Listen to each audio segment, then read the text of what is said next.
Good morning, good morning. It's the Last Minute Laura show. Good morning, good morning. Let's put this hair where it goes. Hello. Hi, everybody. Welcome back. I see I've got a little tuft of hair that doesn't want to stick. Pick a side, bro. Let's repart that thing. Good morning. Welcome back. If you're new here and you've never been here before, welcome. This is the Last Minute Laura morning show. We get together every Monday, Wednesday, and Friday from 9 a.m. until 12 p.m. to hang out and to do crafty things together and to show and tell and to do yarn stuff together and to just talk about what we're doing and just generally hang out and be crafty. So that sounds fun. Join us, subscribe, then you can participate in the live stream chat, which you can see on your side of your screen now. If you'd like to participate in that, just subscribe and then you can come join us. And if you are already subscribed, you better not forget to click the thumbs up button today. It helps the channel grow and you're already here, so please do. I'll just go right into the title. I made a new sweater. Look at how cute it is. I squealed when I finished this thing. Look at how cute this tiny little baby sweater is. I still think the sleeves are too long. Technically, they're the right length, but they look too long for a toddler. This is an 18 to 24. Oh, come on. Are you kidding me? It's so cute. It's got a little collar on it. It's got the little wide bell sleeves. It's just 4 granny squares, which is what's so exciting about it. So we'll talk about that today. Love the shirt. Thank you. It was $1 at the thrift store. Reitman's. Thank you. Floral to go with the pink of today. Good morning, Monica. Good morning, Candace. Nice to see you both this morning. And to all of you coming in, good morning. Come on in. I also found something else really cool at the thrift store, and this is for Alistair because I am so excited for him to have it. Ready for this? Look. All 4 legs and the head. It has 5 spots for your fingers. It's a puppet. And each one of the spots, hold on, if I can pull my fingers in to the little space. There. Each one of the little spots controls a limb. Hi. Hi. Ooh, I could make him, like, Alistair was crazed on the phone because I was doing like this. Like, oh, he's just crawling. How cute is this puppet? It's a little raccoon. I don't know why they didn't make his tail stripy, but you know, I'm not the boss of these things. But other than that, he's a raccoon. Come on. Hello. Hello. Yay. Hello. I thought it was so cute. And it was $1. So I bought it because I have no self-control when it comes to providing for the babies in my existence right now. You're just so cute. I love it. So that was exciting. But then also exciting were the $1 sleeveless tops. I went to my thrift store, and my local thrift store is like mostly old rich people die and then their stuff ends up here. So generally the clothing is a little bit older, like the people were older, not the clothing. The clothing tends to be new because they're the ones who have money to get it each season. Anyway, the clothing is geared towards older folks. The furniture is like beautiful but old furniture, and a lot of the glassware is like old crystal there. And then there's a lot of handmade pottery. It's like a beautiful thrift store. Anyway, I got, I think I said 8. I got 8 tops. They had $1 for sleeveless tops day, so I got 8 of them. And they're all in very good condition. No stains, no rips, no wear and tear. Just nice little tops. Also, I bleached my hair last night, and then I re-dyed it, which took hours of my time, but it's okay. I'll survive because it was worth it. The only thing that I think was maybe not my best decision was that I bleached my eyebrows, and I filled them in so that they look intentional today. Like there is a dark pink eyeshadow on the edge and then my blush on the inner corners to fill it in. Without the filling it in, I have not a lot of eyebrow hair. So when I bleached it and then dyed it pink, they basically look invisible now because my eyebrow hairs are usually brown. So to have bleached them and then dyed them pink led to me having to fill them in now, which is not always ideal because I now have to fill them in pink because they are bleached. So that happened, and that's okay. I'll survive it because I think it makes me look a little bit more fairy-ish with the pink hair. This color is called Bali, and it's by Leopard Pink is the company, I believe, and this color is called Bali. And I did bleach the roots first so that they would be very bright. So we're back to having bright pink hair for a couple of weeks until it rinses out because bright hair never stays, and that is just the rule of the game. If you're going to dye your hair a bright color, it's not going to stay that color forever. I have my coffee here. I also have another job to do this morning. It's not a job, let's be honest. I have to switch out a couple of my earrings. I know, very interesting, riveting content. But a couple of my earrings, are you in my box of earrings? There you are. I have a literal box of a million earrings. A couple of my earrings lost their stones. And I was like, these things are new. So I'm irritated about it, but I also have a lot of earrings, so I'm okay. I will say one thing, having long nails and trying to do anything with earrings is no good. It's no bueno for me. This was so frustrating. I loved how this one looked. Look how cute it was. You see, it was just like two little marquee-shaped diamond things, and one of them fell out. So disappointing. So that's a bummer, because now I need to find something else that looks cute that'll fit in there. That'll also show. I guess I could do this guy. This one's pretty enough.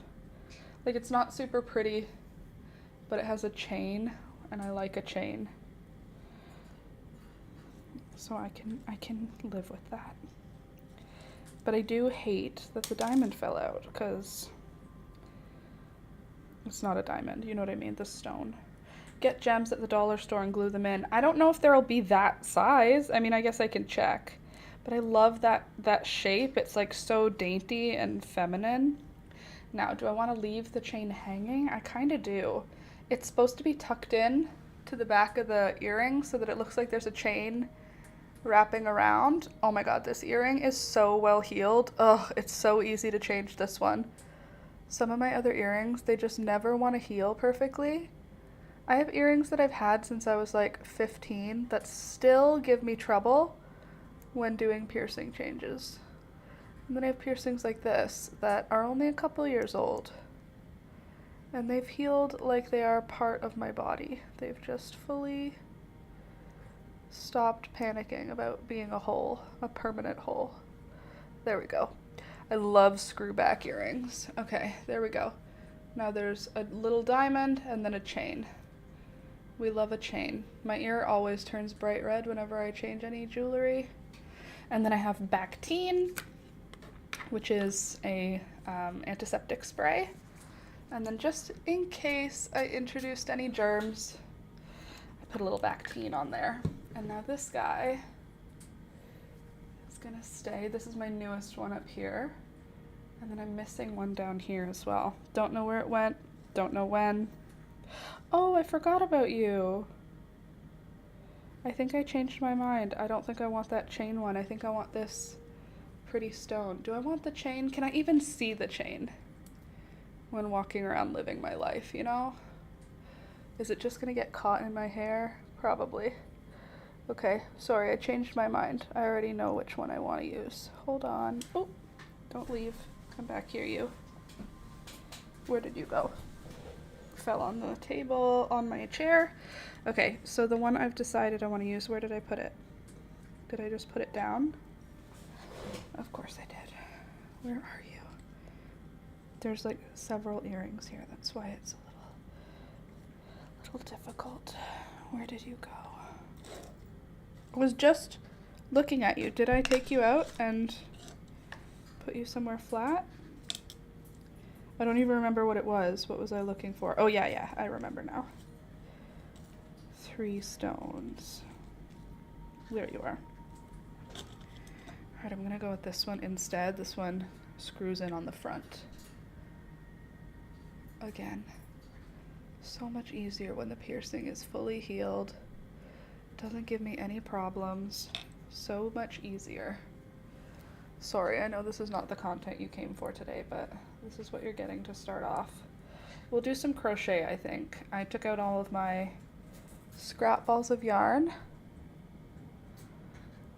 to see what we've got left over right now, to see what we can make. Oh, beautiful.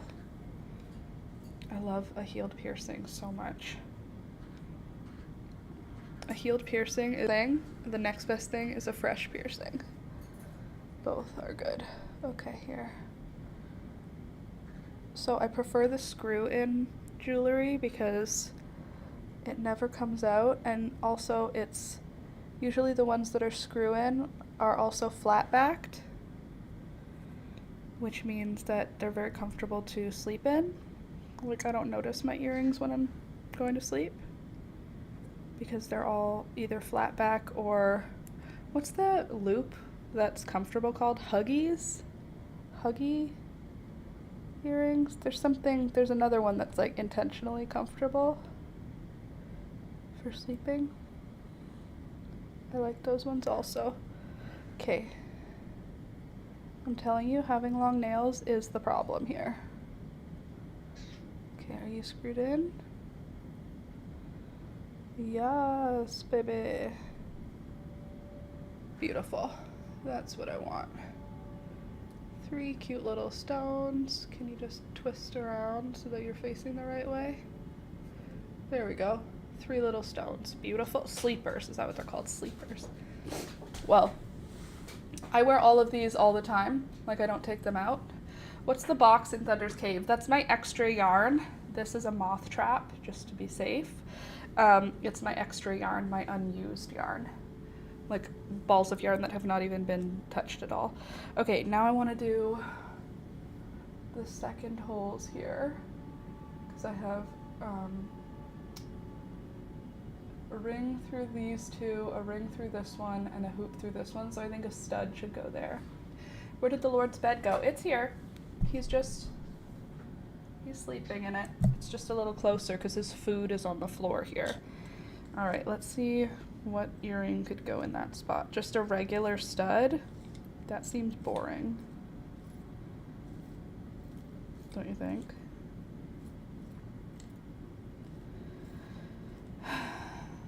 Maybe a moon? A little moon? I have these. Little moon. That could be cute because this looks like a star maybe. And we'll have a little moon next to it. What about for this side? I feel like this side needs to be a hoop because this one just never wants to heal properly. There he is. Yes, he's always here. We never leave him anywhere. He's always here. He's just usually sleeping. He's an old man. He doesn't need our attention the same way that we need his. There we go. Yeah, a little half moon, that's cute. Almost done with the earring content, friends. Just have to manage to get this back screwed on with my gigantic fingernails.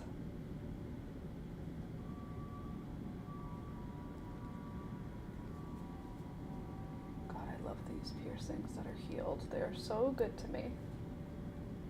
I don't deserve them. I'm so disorganized that I don't deserve to be so good at healing piercings. Or my body, I guess. I have nothing to do with it. Can you not? Oh, my stupid fingernails cover the back piece, making it very hard to screw in.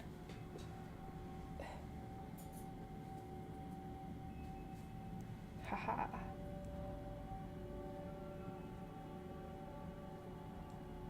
screwed.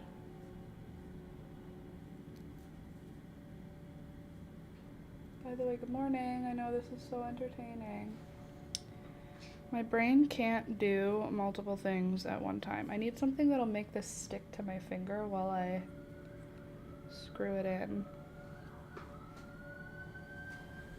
Okay. I have a good plan. Haha. I'm so smart.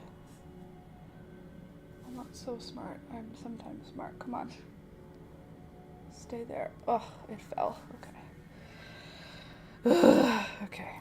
Well, let me just take a break from that so that I don't upset my ear. And let's just put in a hoop on this side. I took them out for some reason. I don't remember why. Oh yeah, this one got upset because it never has healed properly. Will that stop me from just letting it heal and then putting new earring in? No, it won't. I now have 19 earrings just in my 2 ears.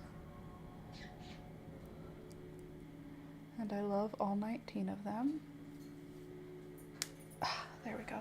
Ouch. That bit me a little bit. That one's gonna need Bactine for sure. This is an antiseptic spray that a friend of mine in university always used whenever she got a new piercing, and I had never heard of it before. I just like raw dogged it and like got it to heal over time.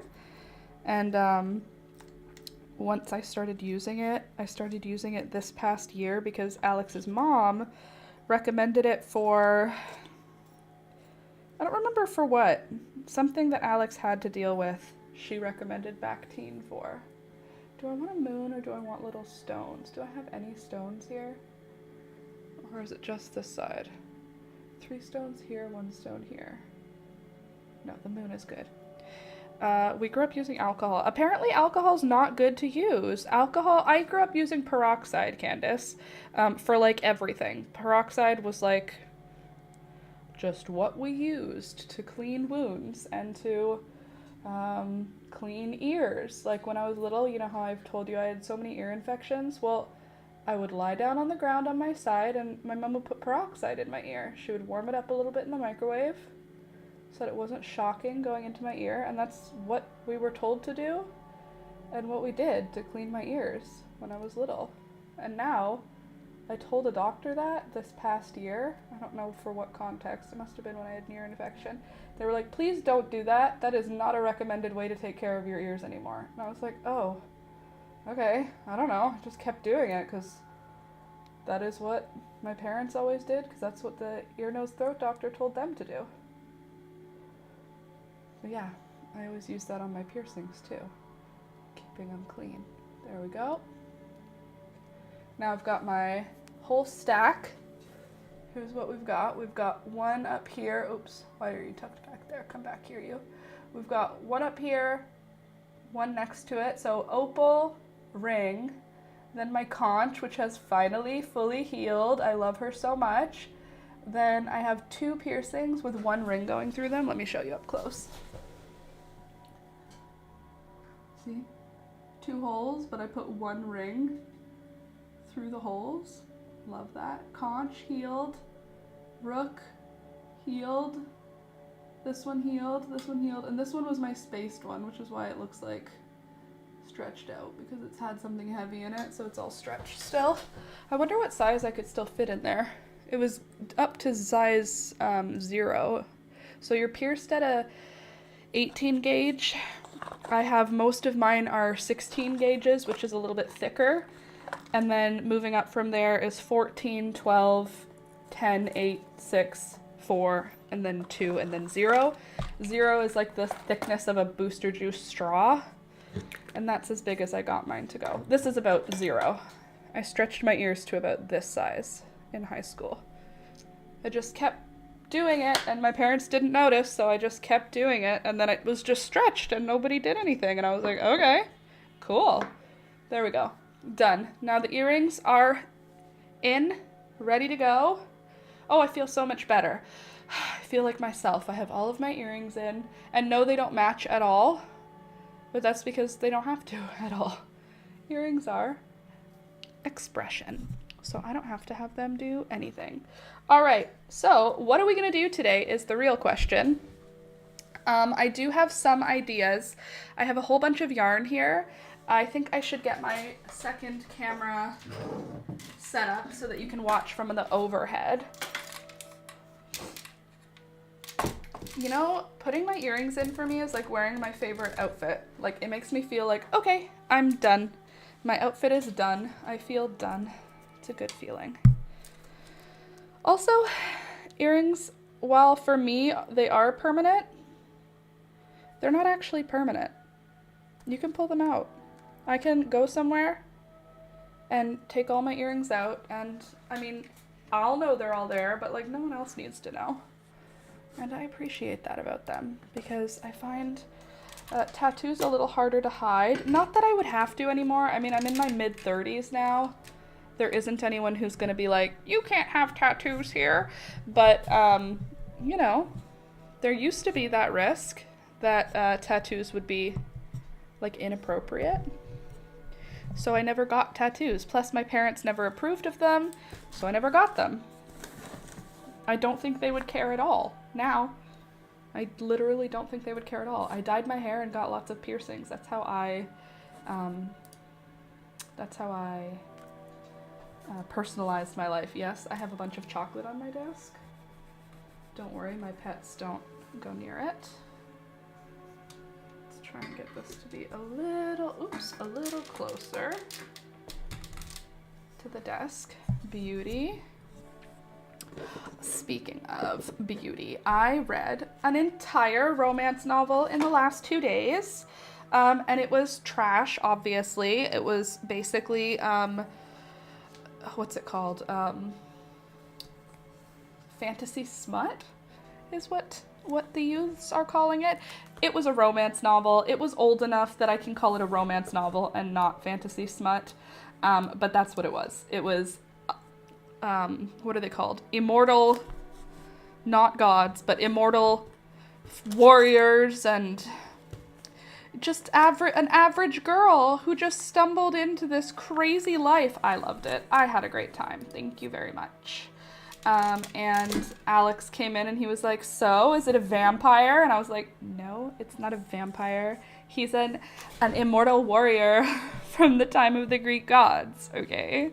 Obviously. And he was like, oh, okay. I'm glad you're having a good time. And I did have a good time. It was fun for me. I love reading trashy romance novels. When I went to the thrift store this week, which, in case you didn't know, I do too often. I go to the thrift store more than once a week because I love this thrift store and it makes me feel happy. So I like to do it. And the thrift store had 50% off books. So I went and I bought a bunch of trashy romance novels, and I read one already. This one was 50 cents, and it says, a New York Times book review editor's choice. Monroe's best yet, Alice Munro. The living writer most likely to be read in 100 years. So we'll see. I don't know what's going on. If this is... Oh, it's different stories.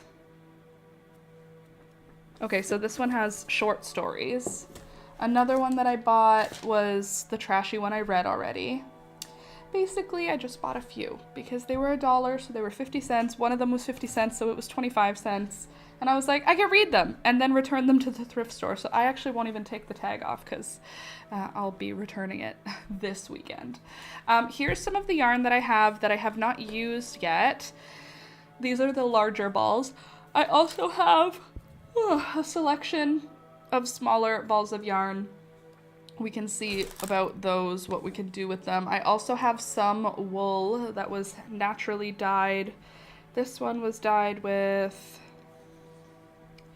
I think this one was marigolds and this one was onion skins, if I'm recalling correctly. So I do have some wool that is pretty.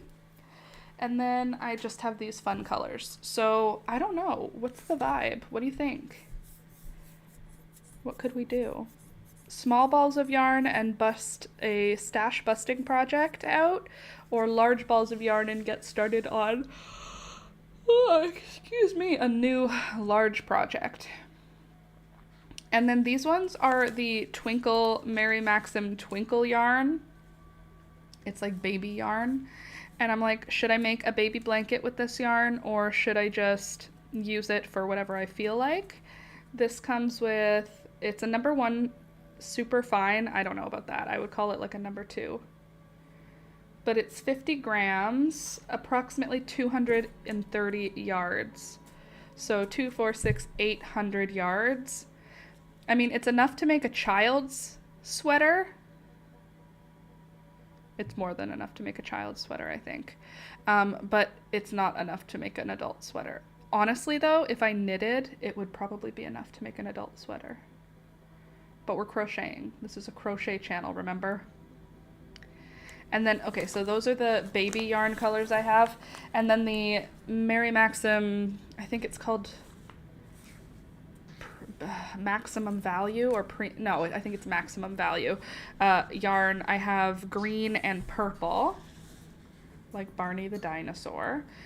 So I could do something there. And I also have this guy, which is, I believe, Super Saver from Michaels, if I'm recalling it correctly. And it's like this bright orangey yellow. So I don't want to put these two together alone, because then it'll look like the Green Bay Packers. But if I put it with the purple, that could be fine. Or if I just do the purple with the yellow, that could be fine. It doesn't really make sense, but it could be okay. So I don't know. What's the vibe? What do you think? Oh, excuse me.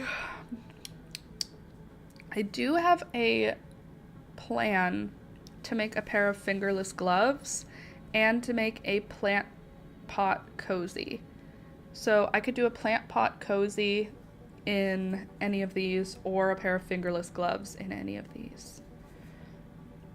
Because I want to remake a couple of my patterns just to do my own checks on the pattern. Ugh.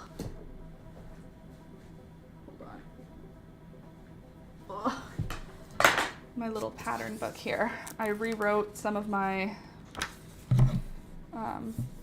older patterns. So I want to do, I didn't rewrite the fingerless gloves yet. I thought I did. I rewrote the center braid headband, so I could do the center braid headband again. I could also do the basket weave pot cozy. And then this is the one we just did, the 18 to 24 months granny square sweater. It looks like a flower center. Purple petals and green leaves. Purple petals, green leaves.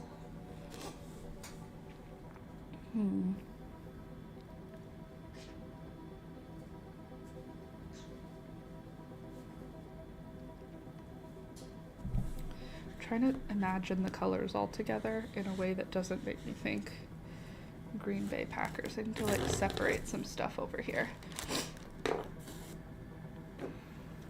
Like a flower center granny. Can I tell you a secret, Candace? I don't know how to do that. So if I did that, I would have to like learn how to do a flower center granny. I think my crochet book might have instructions for that.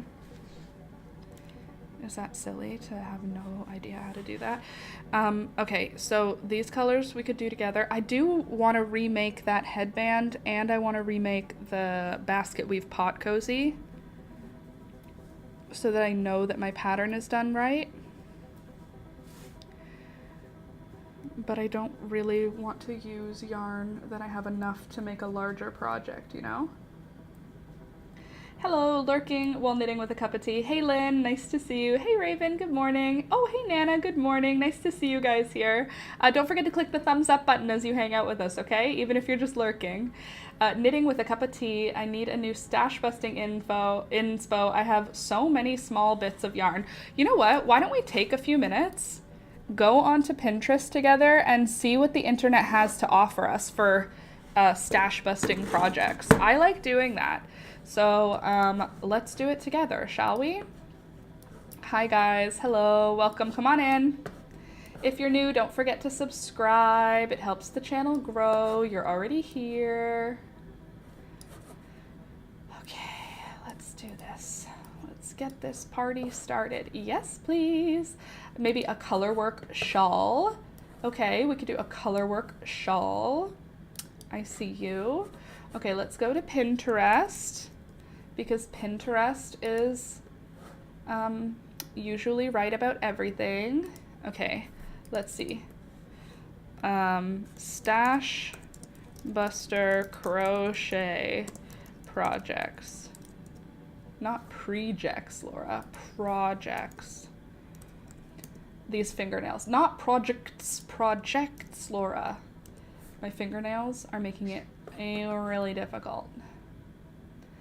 Okay. Don't show me your stash. Show me the stash busting project.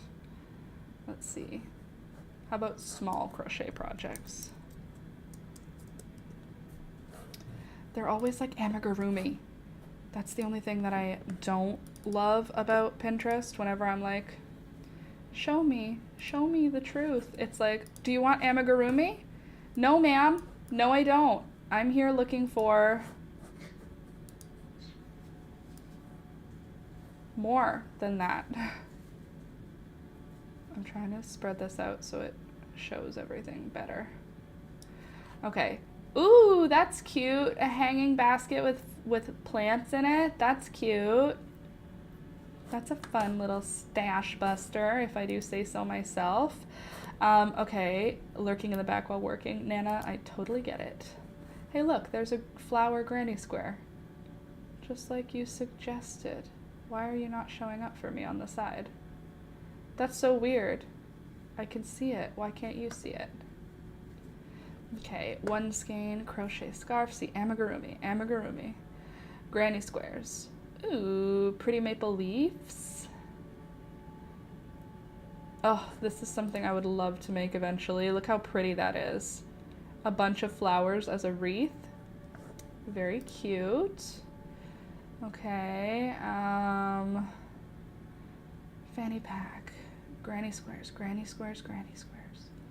So many amigurumis and granny squares. Ooh, a granny square vest. She's cute. Love her. I made some granny square fingerless gloves already. I need something new and fun. I know, I'm done with granny squares. I just made 4 large granny squares and turned them into something. I need something else. And I don't want something that is tiny, you know, like this. Yes, it's crochet. That's not stash busting. That's just making me have to have a stash of smaller balls of yarn. And I don't want to make amigurumi either. Hey, look, a bow. I did a bow. Mine's different, though. Keychains. God, I love these knitted frogs. I see these on Instagram all the time, and they're so cute. Look how cute this is. How cute is it? Oh my God, come on. That's AI. That can't be real.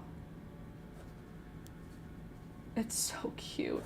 Oh, look at this. No, that's not what we're doing, Laura. What are you doing? Stop. We're not making a frog. But look how cute it is. Okay, no, we're not making a frog, Laura.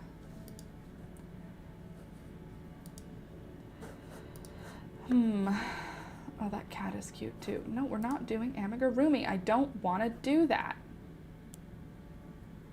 Even if it's really cute. Crochet bag saver. No one gets plastic bags anymore, so I don't need a bag saver anymore. Nobody does. Wow, look at this. That's so pretty. That looks like Beauty and the Beast. Wow, that's so pretty. Well done, Svetlana Tomina. What a beautiful pattern. I want to make a knitted frog purse where the frog opens its mouth as the purse opening. That's a very good idea. You know what? I'm actually going to pin this. Do I have a spot to pin it to? Am I logged in? I don't want to do quick save, organize later. No, shawl crochet pattern. Oh, look at that. No, that's create. Do I have any boards? This is not my actual Pinterest. It's so frustrating. It logged me out of my Pinterest, and then when I logged back in, it just created a new Pinterest. Like, it doesn't care about me. I find it quite disrespectful. No amigurumi, please. Hey, look, I did this. Not this exactly, but I did bookmark flowers. That's cute. What in the stash buster? Oh, this is cute for Christmas. But Christmas is over. It's spring now, you guys. It's spring. We have to do spring things. I mean, we could do a sunflower. That's the right color. Do I have brown? Yeah, I have a little bit of brown. Have I done a sunflower? Wow, that is so pretty. The internet is full of such creative people, and it makes me feel like I don't know what I'm doing. Look at this, a chicken purse. I love chickens. No, we don't have the colors for that. We're trying to use the stash we have, okay? We're trying to use the stash we have. Look how cute this is. A little crochet mushroom bag thing. That's fun. I do want to find new ways to make shoes, like baby booties.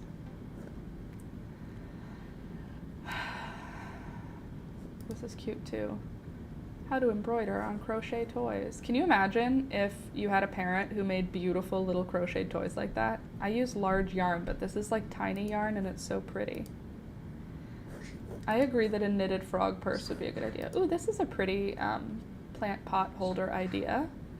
I just do like in the round, but that's kind of a nice idea. Do some fun stitches instead.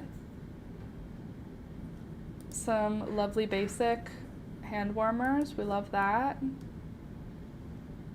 I do need some hand warmers. No, come on, look at this. Emotional support chicken. That is an emotional support chicken. I can tell. I can tell by looking at it that that is emotionally supporting someone.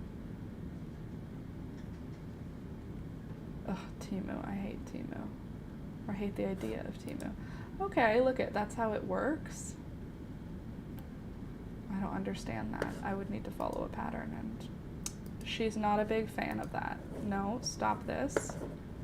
I did not even mean to click that, so don't do this to me. Oh, a barn owl. Again, I'm not making tiny amigurumi, Laura. You're not good at it, and you don't like doing it. You never enjoy it. Who are you talking to? This is cute. I hate making a ton of little things. I hate making a ton of little things. I hate sewing things together for crochet.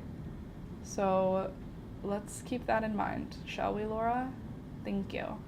Oh my gosh, a granny square that has a bumblebee in the middle. That's cute. Look, a hedgehog granny square. Okay, let's search granny squares. Granny square designs. And let's see what the internet has for us. The internet knows me and will therefore give me good ideas. My aunt made me a beautiful knitted toys like that. They were precious. That's amazing.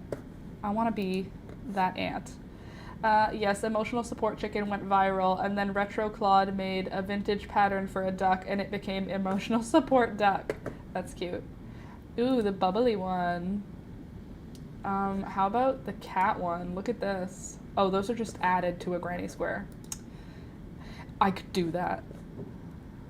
Okay, we've got flowers.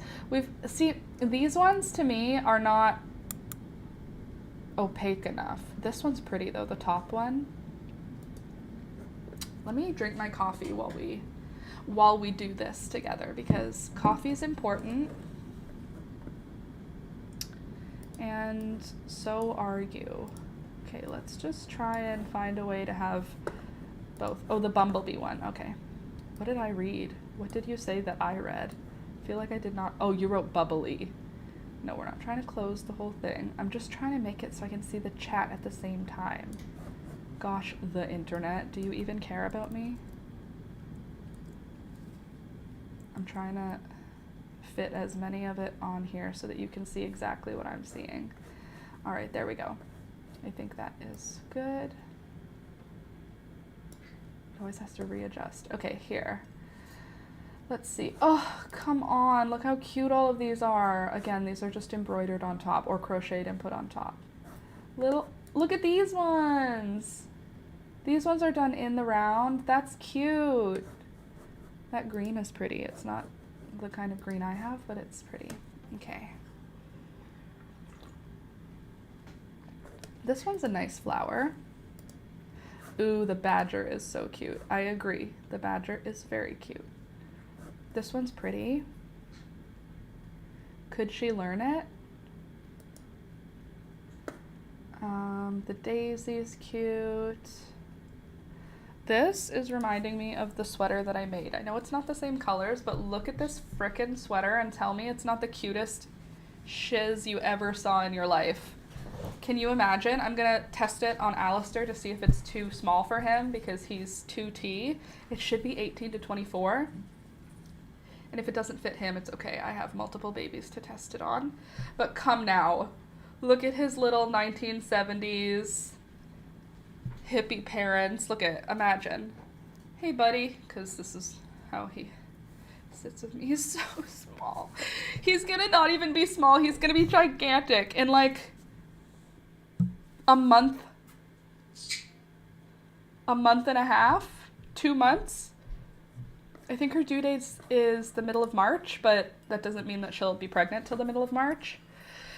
In less than 2 months, I'm gonna have a niece. Can you believe that? My little sister's having a baby girl, and she's gonna be mine. I mean, she's not. Hey, I know you, Wilson. Look at this.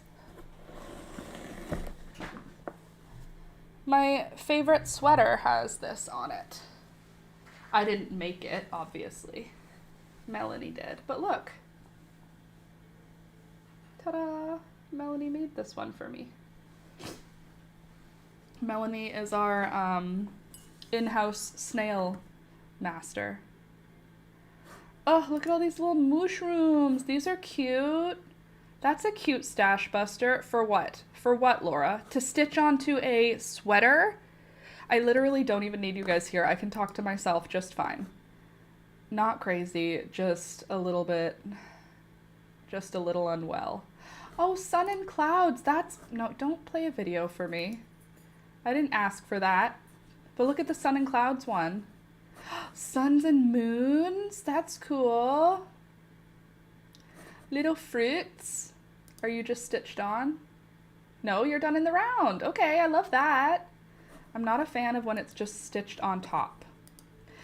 Oh, the badger is so cute. I'm still so annoyed I organized that sweater and then never sent my effing granny squares. I'm the worst. You're not the worst. You are just all of us. You are the same as all of us. Would I have sent granny squares if I was due to? No. No, I would not have, because it's hard. It's hard to be a person. I 100% understand. The fact that this many people did send granny squares is wild to me.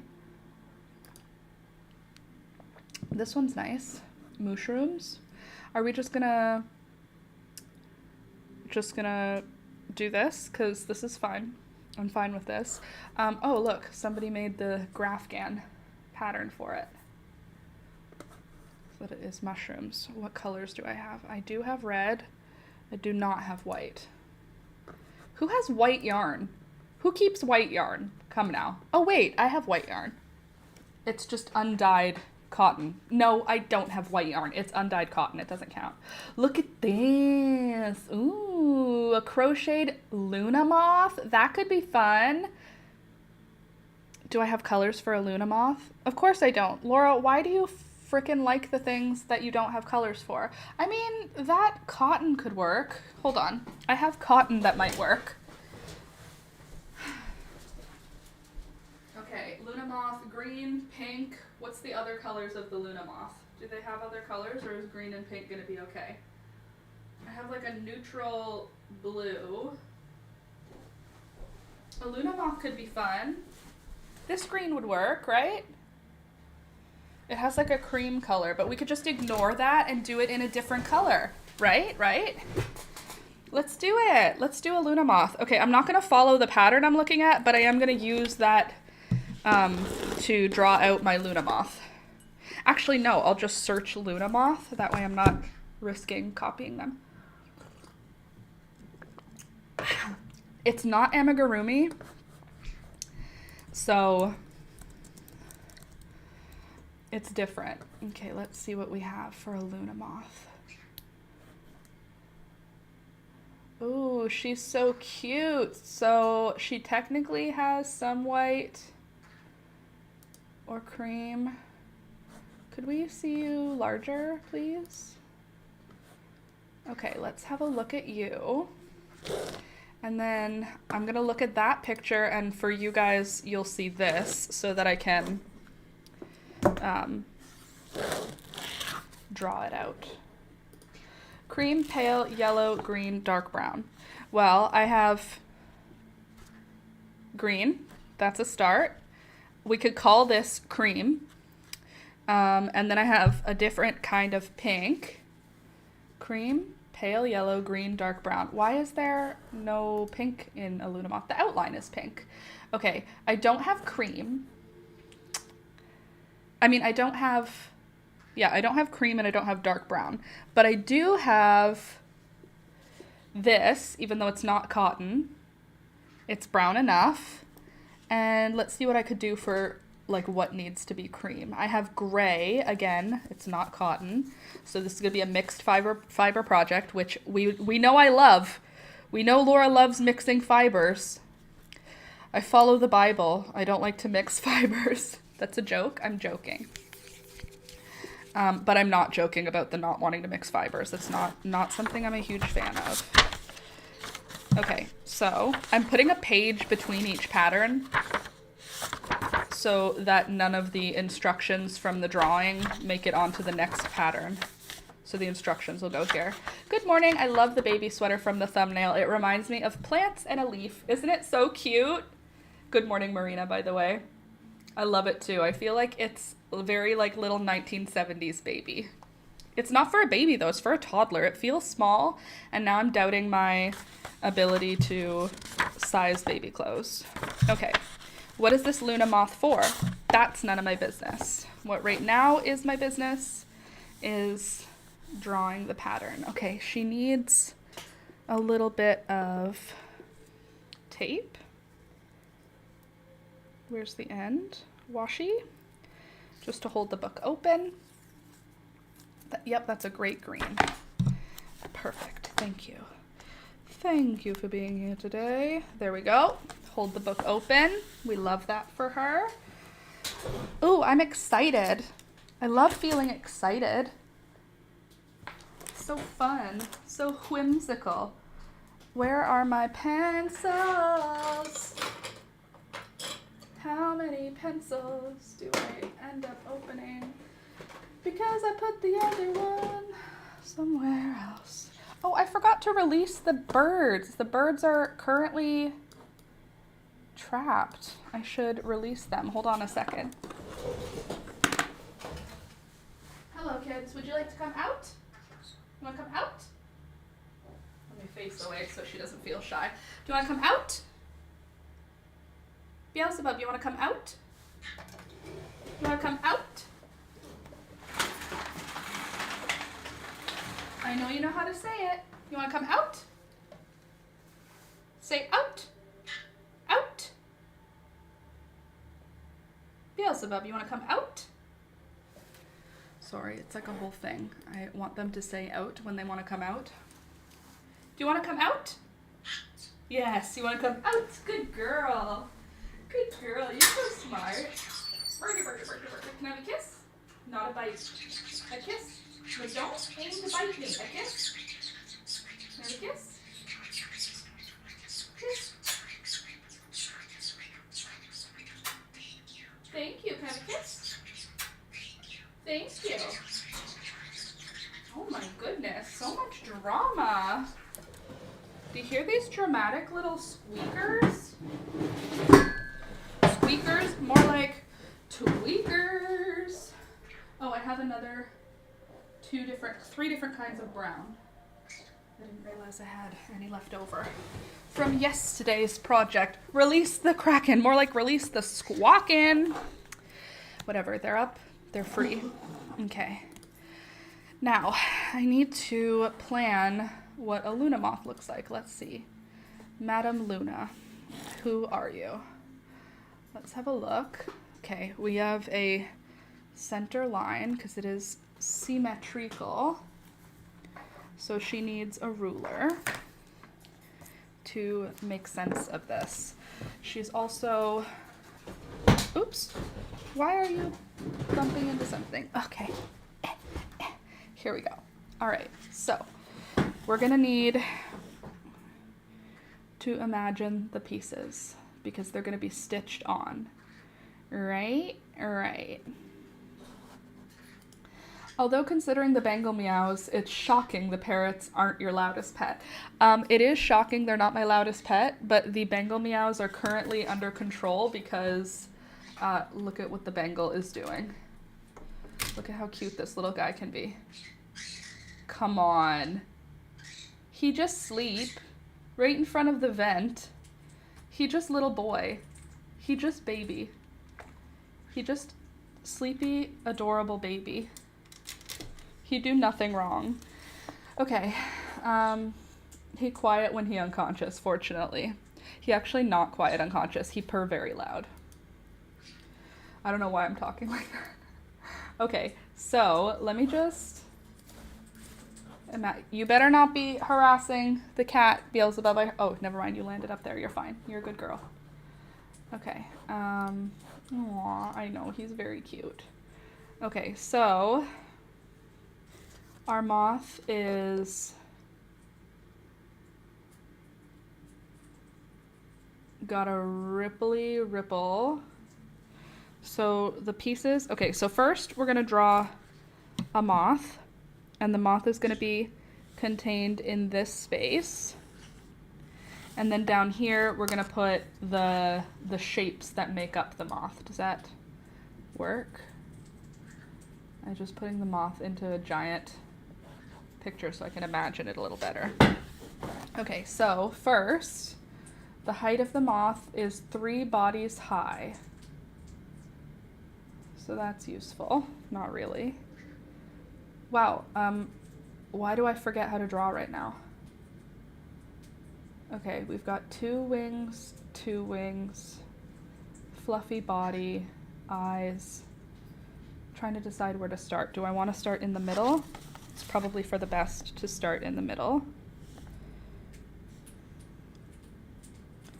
So if this is my midline, then my bottom little doodads are gonna finish like here, right? Here and here, the little droopy tail things. And then they go, how high does the body go? They go up and in, up and in. Cool. Which brings us to a body, which we can make fluffier than it even seems like it is because it's art.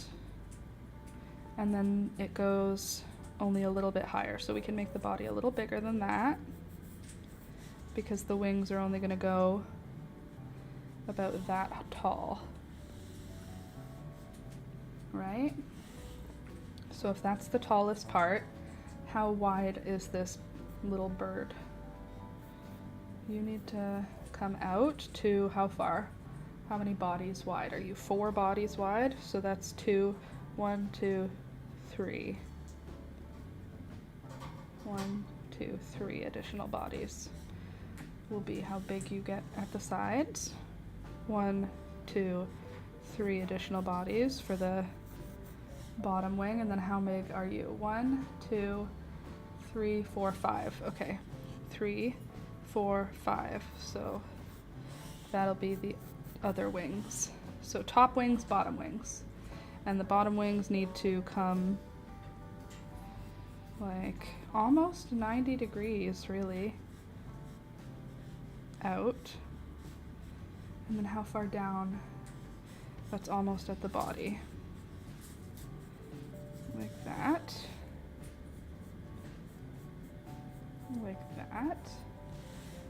And then you come out a little, you come out a little, and then you attach up here somewhere.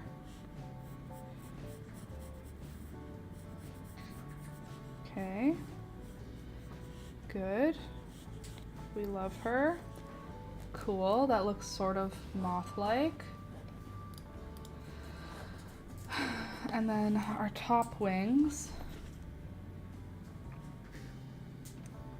or top whatevers, feathers, not feathers, segments, whatever, are gonna come down here on top of these guys, but not all the way.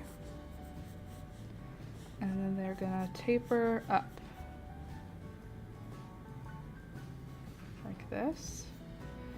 And then she's gonna come up like that.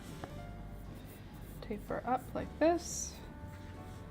And she's gonna come up like that. Now something's wrong with it, but it's okay, we'll figure it out together. She needs to be a little pointier. Then she needs a pink outline like this. And the outline actually comes down over the head, and then she's gonna have fluffy antennas. Okay. And these little doodads need to be like a little bit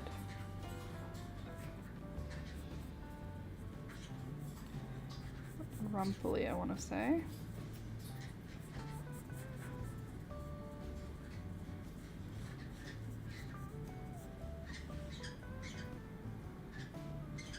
Okay, these are like straight.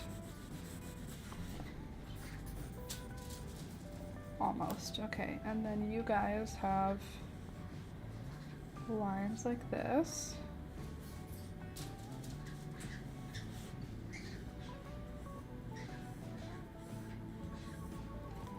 And we can ignore this. And ignore that. Okay. And then you come out.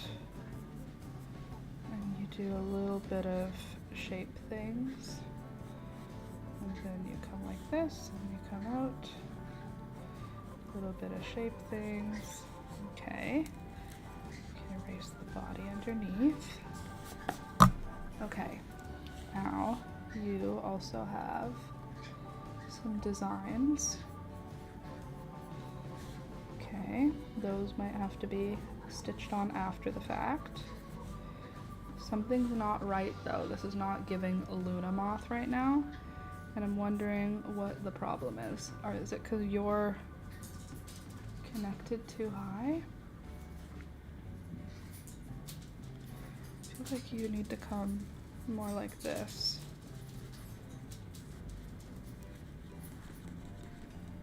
You know?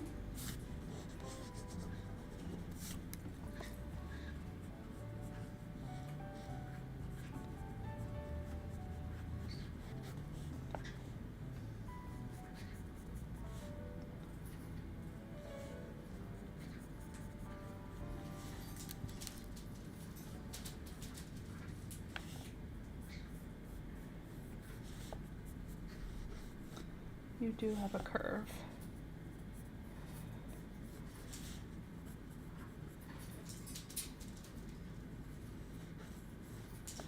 And then you do your 90-degree thing, and you guys are actually a little closer.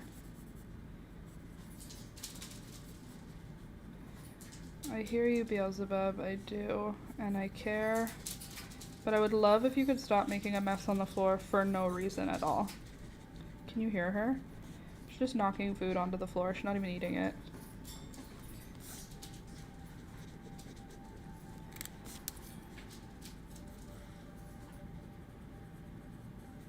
Okay. Let's see. I think Luna is more skinny, like long and stretched out. Like longer this way or like this way longer?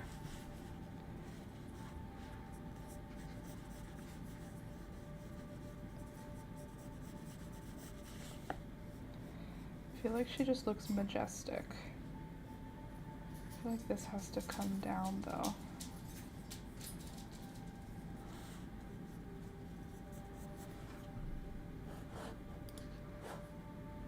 Long and stretched out, then wide. More long? You think I've made her too wide?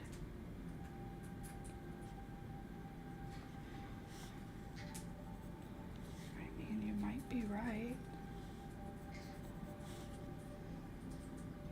Okay, so the curve on this guy,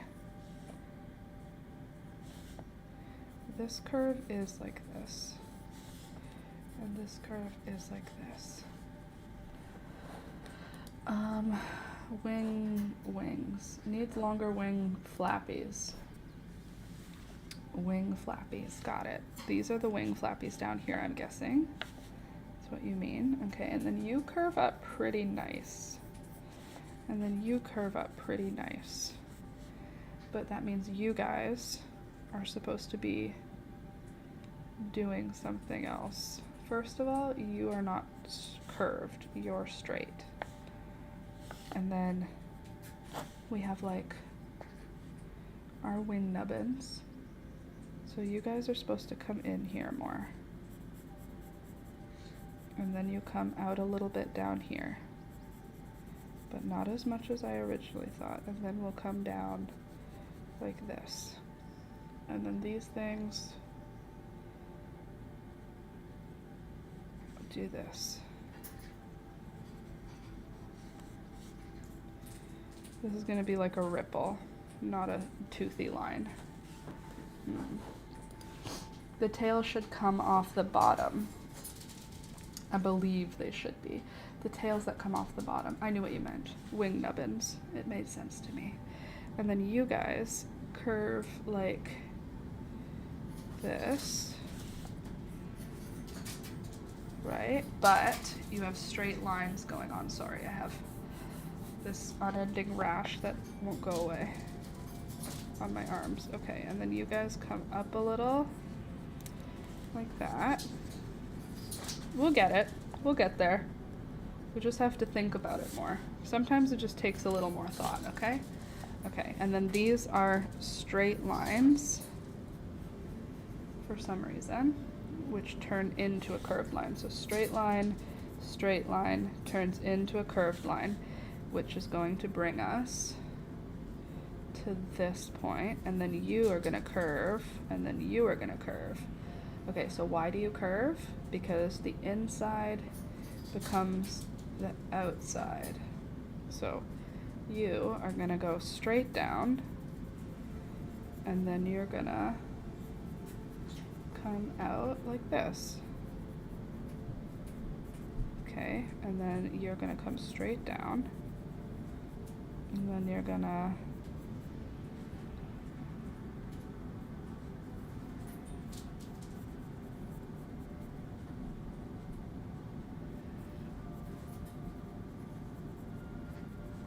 there. There, that's more Looney Tunes. A little more Luna Moth, and now I think these can shorten a bit.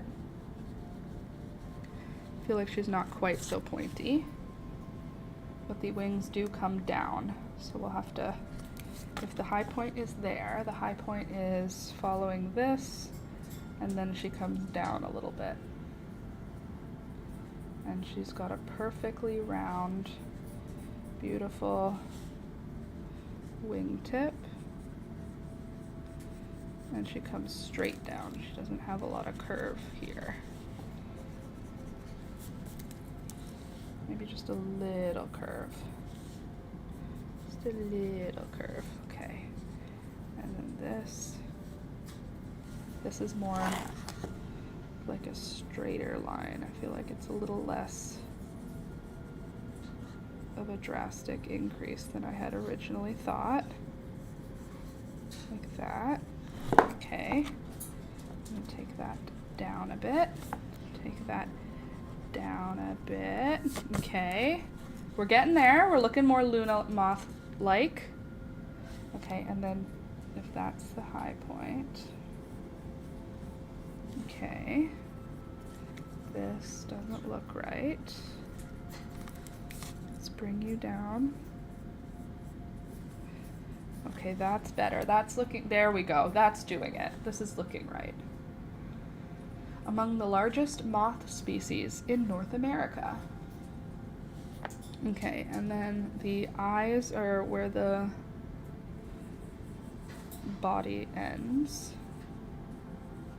And the top, she like this. And then we have little floofy antennas. There, that's Luna Mothish. Okay, now let's do those outlines. She's got nice pointed outlines.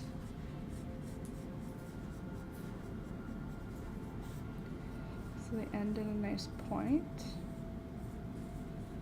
She's so cute. And then we've got pink outlines here, pink outlines here. She also has a little bit of pink here. So mostly she's green. Great, love that.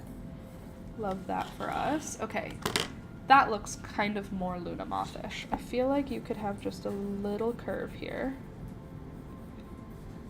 And you could have just a little curve here. There, that works. Let's see. The only thing I can see missing is at the top of the wing segment is missing an inward curve along the bottom outer line. The top wing segment is missing an inward curve along the bottom outer line. Along the bottom outer line, it's missing an inward curve. Ah, right you are. The picture I was looking at had no inward curve. And then I went back to my little Google search, and alas, correct you are. Okay, so if we remove that pencil so that we don't have that shape looking like it's part of the butterfly, moth, whatever. Okay, and then you can come back out down here. What a beautiful moth. Oh, the whole bottom is pointy. I didn't realize the whole bottom was pointy. So, like that, like that. 1, 2, 3 points. 1, 2, 3. And 1, 2, 3. Okay. And the points aren't really pointy. They're just like a little pointy. Are you for real? How is this even a real animal? Look how big she is. She a big girl. So now there's the curve. There's the curve. See, it's got those points. Look at her stupid face. Come on. Oh Lord, she flapping. Yay, perfect. Okay, cool. So now let's do our black outline, because we know what Laura loves more than even drawing, and that is outlining. Okay. This is where things start to get a little stressful for me. Okay, so your wings attach to that red upper line. So that means we'll start with our upper line.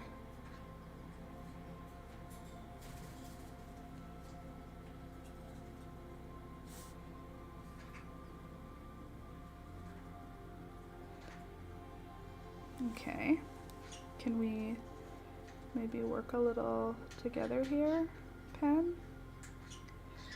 Then we'll do this upper line. Why are you being so thin? I'd appreciate you to be as thick as you're supposed to be. Okay, we've got the upper line, which means now we can connect this wing. I'm going to lose it. Then we can connect to this one. Okay. And now we can bring this over the edge. And then come in. And then come out. Come over on this side. Come in. Then come out. Gorgeous.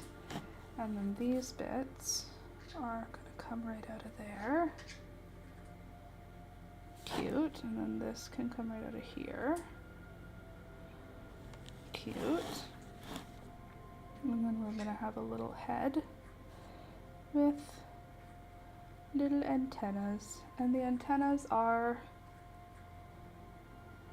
super cute. and fuzzy. All right, she's cute. Oh no, I'm not going to be able to make this the way it's, okay. And you come here, and you're round but pointy, round but pointy, round but pointy. And you come like this. And then you come here, round but pointy, round but pointy, round but pointy. And then you come here. And then you guys are gonna come almost straight down. And then you'll floop out. Then you'll come straight down, then you'll floop out. You'll come straight down, floop out, straight down, floop out, and then you'll do this, and then you'll do this. Okay. All right, it's working, it's working. And then we've got a little bit of pink over here. We're gonna have a little bit of pink over here. We're gonna have a little pink over here. Little pink over here. Then we're gonna have the eyes, which have like a black outline up at the top, and then circles in the middle, and then a line. Okay, whatever that's for. And then this will have an outline, an outline. All right, and now we have to do some of those lines just for science. Okay, these ones connect via the pointy part. How about you? Where do you go?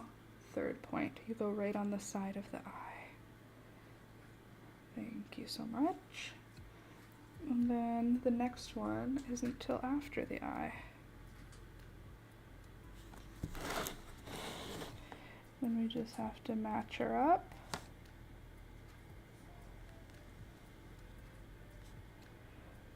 Beauty. Okay, and then same thing on the top. We're gonna have our first one is right around there. And then our second one goes out more.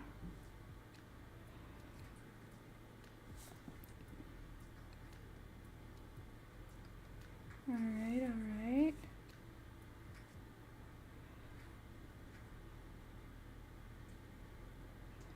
All right. These are rough. This is not guaranteed to be how she'll finish, but that's okay.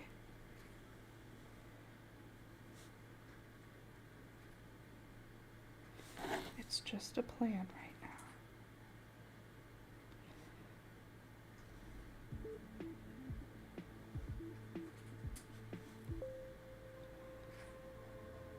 There.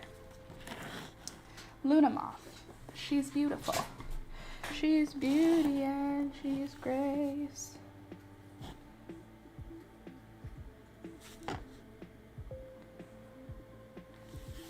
She's Miss United States.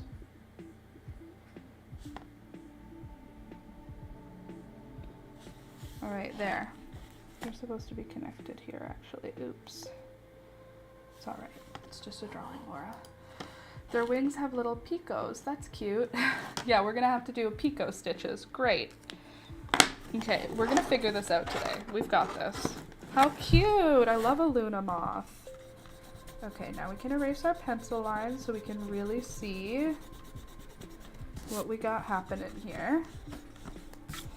And then we have to break these wings down into their individual pieces.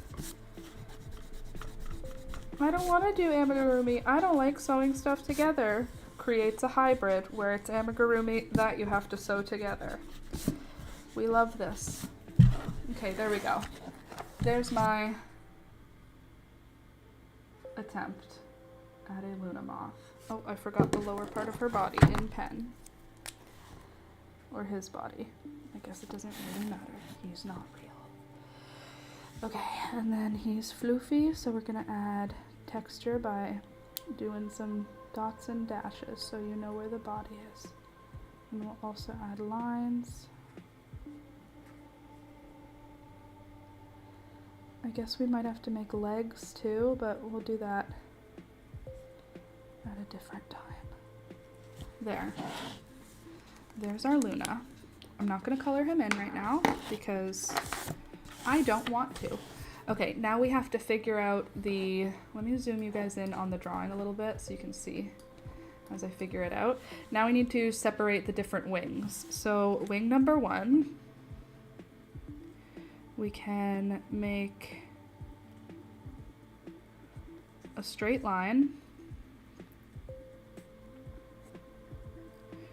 Maybe following the straight lines this way would be best because then we can have those veins. If we do a straight line like this, the veins won't make sense.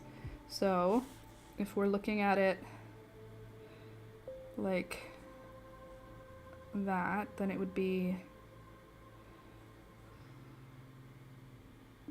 well, we could start on this end because this is wide. Like the shapes that are in here, right? We've got a triangle in here that we can make. And then we add the outside stuff after. Follow me? So if we're making a triangle, we can start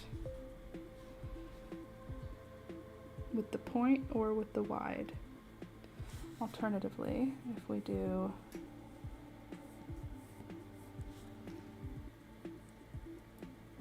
a rectangle and then go in the round. I think the triangle might be better. Oh my god, my earring has been giving me grief. Okay. So either we could do a rectangle that shrinks like this.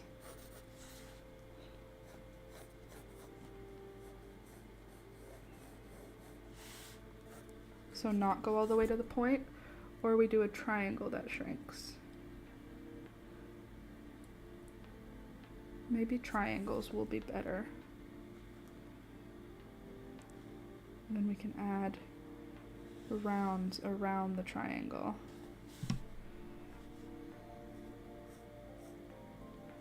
Alternatively, I can just create the shape and it doesn't need to be a triangle at all. Okay, let's just try. Oh my god, my earring up here, I don't know what happened, but it has gotten itchy. And the skin around it is itchy, and I don't like it. Okay, I need a 4mm hook. It needs to be small. I might even need to go smaller than 4. Hold on a sec. Let me see what I have. Hi, Rohan. Do I have 3 around here? 3.5. Let's try 3.5. Hi, you little demon birds. What are you saying to me? Okay, so coloring first, we're gonna do green. So we'll start with green. And the only green I have is this one. So this is what we'll use. And I'm gonna do some kind of triangular shape. Starting at the wing tip, I think.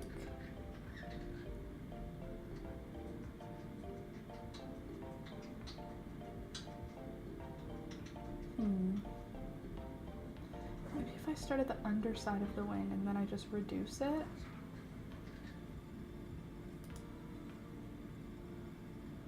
I feel like if I do it in the round, it's not going to end up making sense. You know? Just looking at multiple pictures of Luna moths.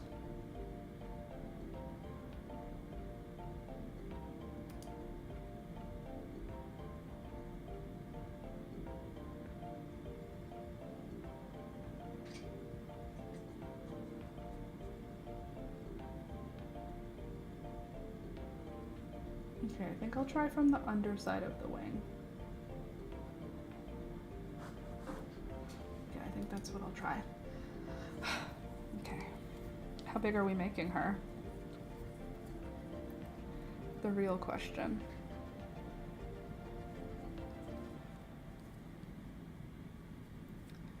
Let's see what we can do, huh?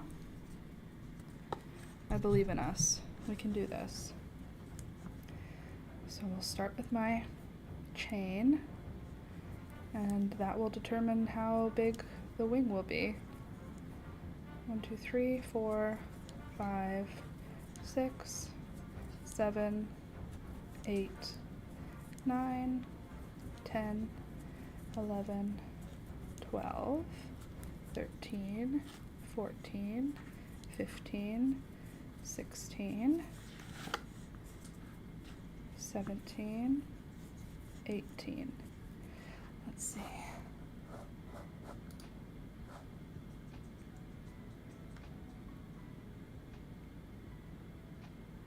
Okay, so then we're gonna single crochet across. Yeah, 18. So let me make it 17 so that my final row has 16 in it. Chain 17, single crochet across. So single crochet in the second chain from the hook and single crochet down. I hope this green isn't too like muddy. I feel like a lot of the pictures of Luna moths, they have like a almost a minty green, like it's very light. Suppose we'll find out.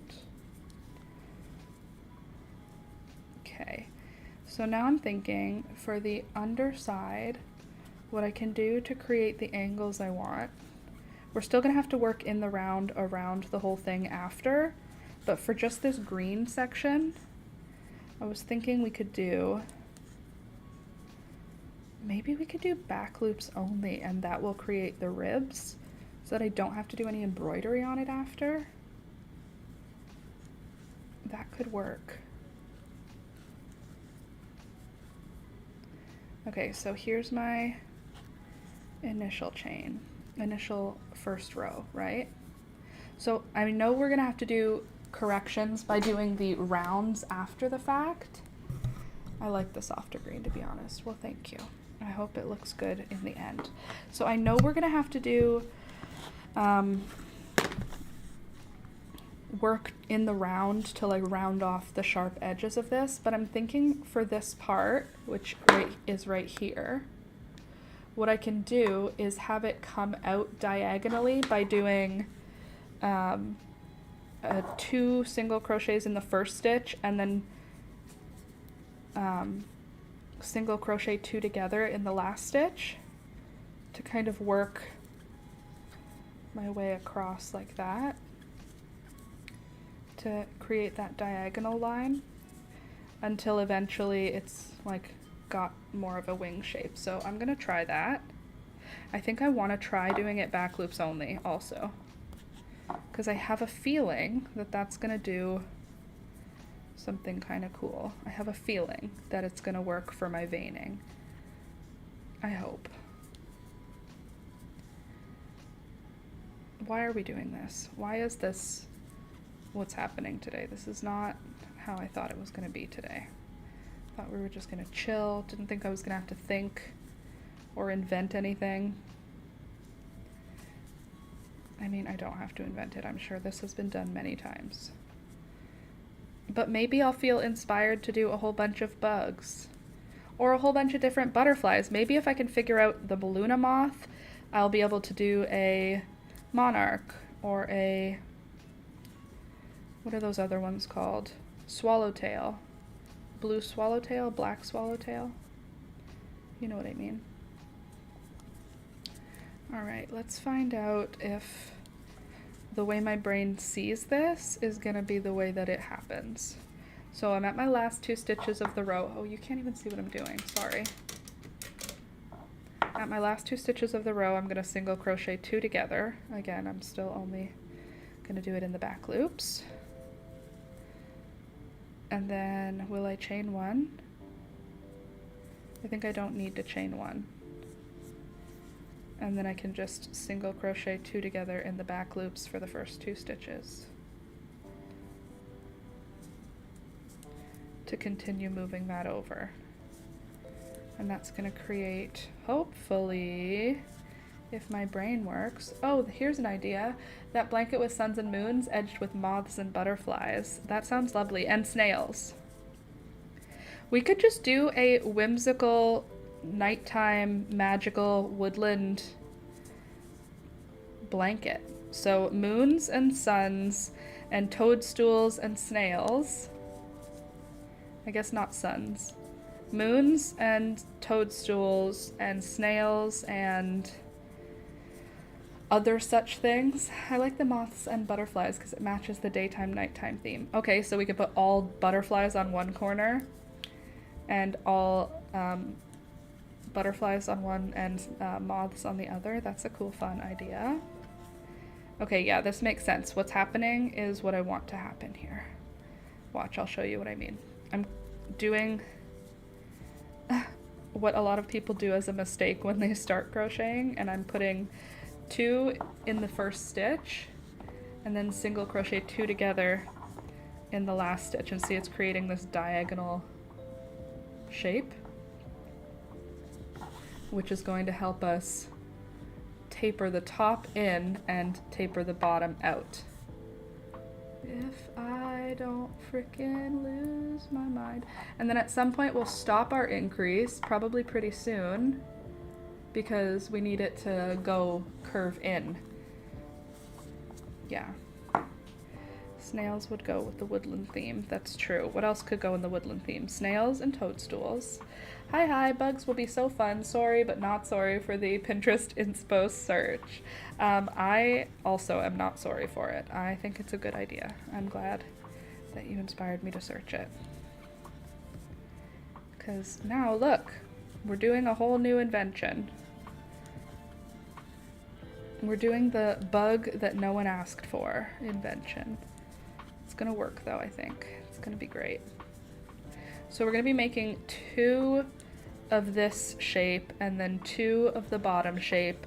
We're gonna have to do a little bit of crocheting in the round after the fact in order to sort out the shape to make it less square, because this is gonna come off pretty square, but it's gonna be good. Woodland theme. Okay. Single crochet 2 together. No chain 1, just turn. And now here I'm gonna stop doing the increase on the other side. This feels like it could be a fun tutorial. Feels like it would be a long tutorial just because there's a lot of like steps, you know? Like single crochet 2 together, single crochet 2 together, chain or 2 crochets in the last stitch. Like that sort of little instruction takes up a lot of time on tutorials. Okay, so like this here, yeah, let me finish this row first and I'll show you what my brain is making.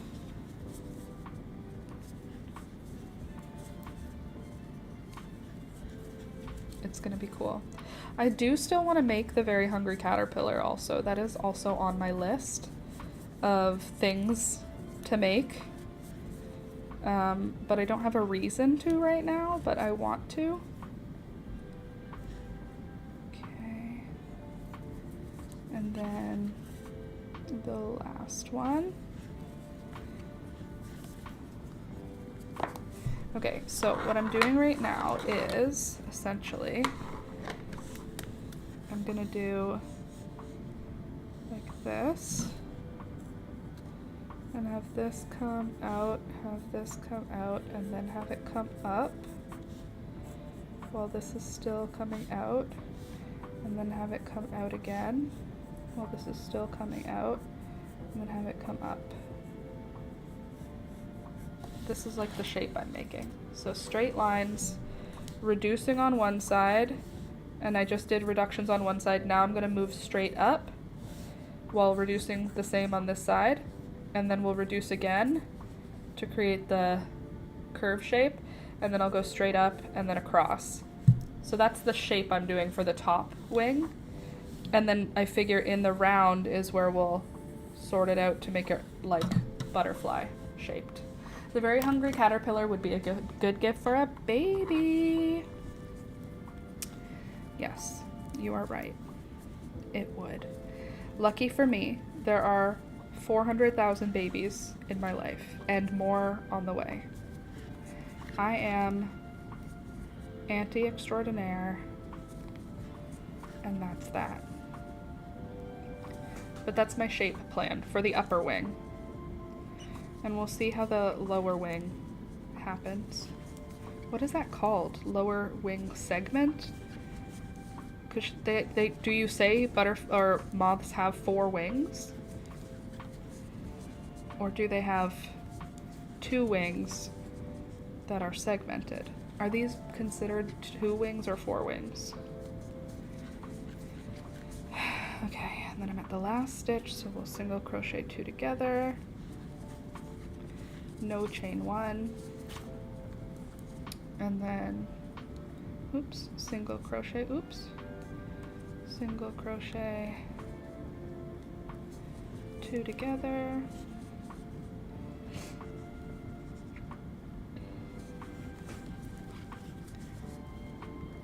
How long do I do this for? This will also help us decide if this is a big enough wing or if we need to make this bigger. Google says 4 wings. Thank you, Google. Google knows what's up. Okay, so I'm wondering now if this side, since it's going to be the inside, if I should just do that, not front back loops only, and just do the last stitch as a regular single crochet. No, because that requires an additional instruction. Always got to figure out how to use the least number of instructions. Although having a straight edge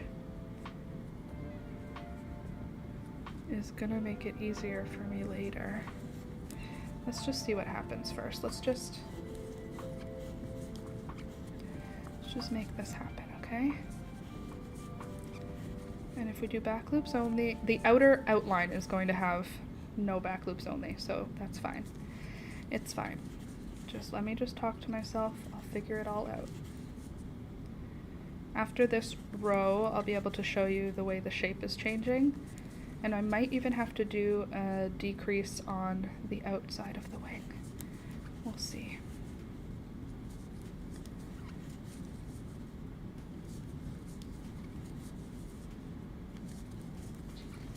The 4 wings of the Luna moth.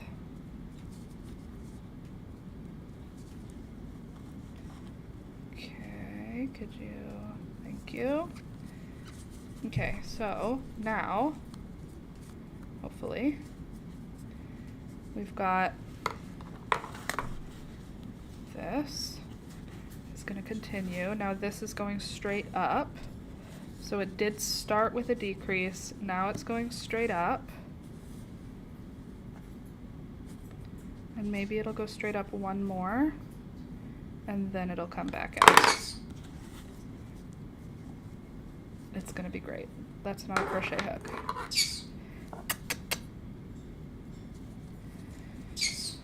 Yes, I hear you. I hear you, Beelzebub. I hear you say, yeah, I hear you say kiss. Ew. Why you do that noise? That noise awful, girl. You're so Beelzebub. You're so good. You're so cute.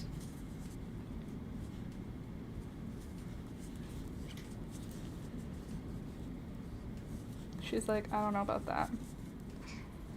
Okay, so then we go to here. We just do 1 on this side. And then we'll switch back to doing 2 in order to get that shape to flare out again. back loops only is a fun idea. I don't think I'm going to have enough yarn to do the project I'm currently doing. Love that for me. Gonna need to go to Michael's and bring this with me to buy more yarn. Okay, do you have any straight areas? No.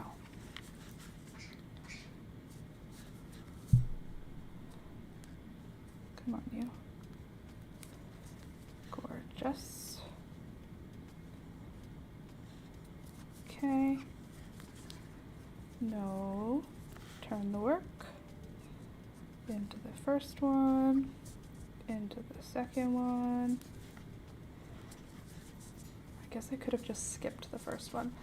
No, you have to go to the craft store. Terrible. Okay, first of all, it is terrible because my post-Christmas budget is tight. Everybody's January is tight, and going to the craft store and being like, I'm just going to buy this one ball of yarn hurts my feelings.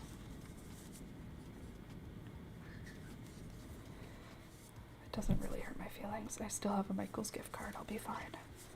I'll survive it. Okay. This yarn is so tight. You're so cute. So tight on the hook that it is squeaking. You hear it? All right, there we go. See?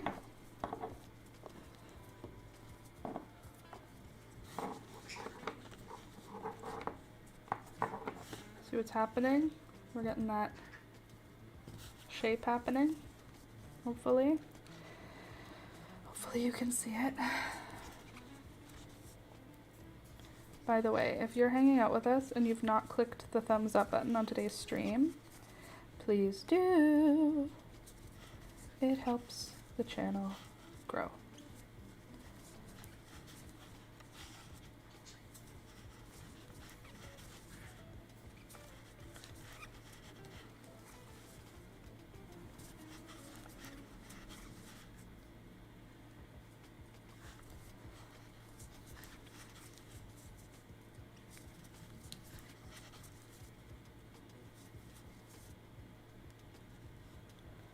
Come on, you.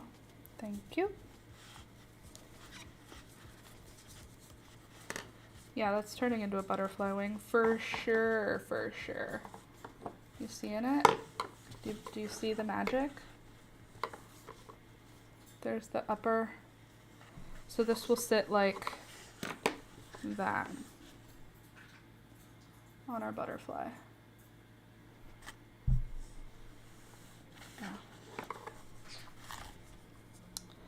It's working.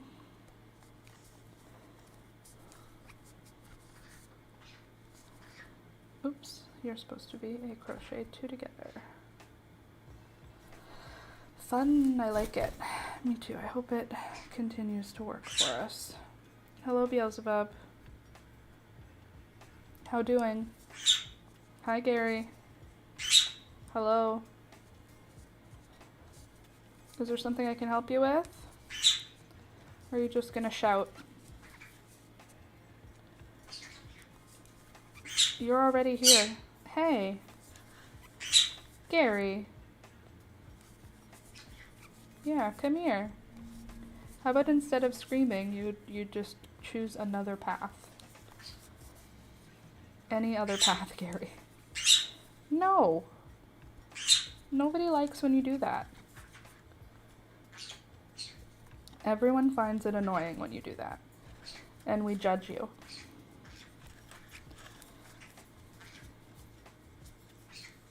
Okay.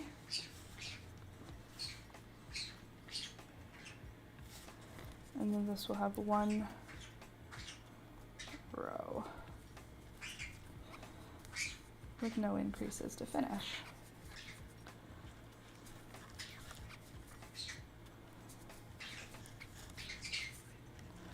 Dancy dance. Now let's try and make the bottom shape.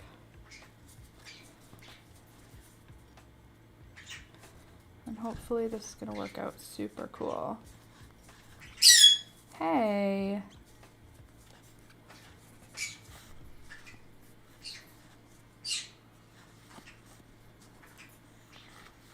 Yeah, there. Cool.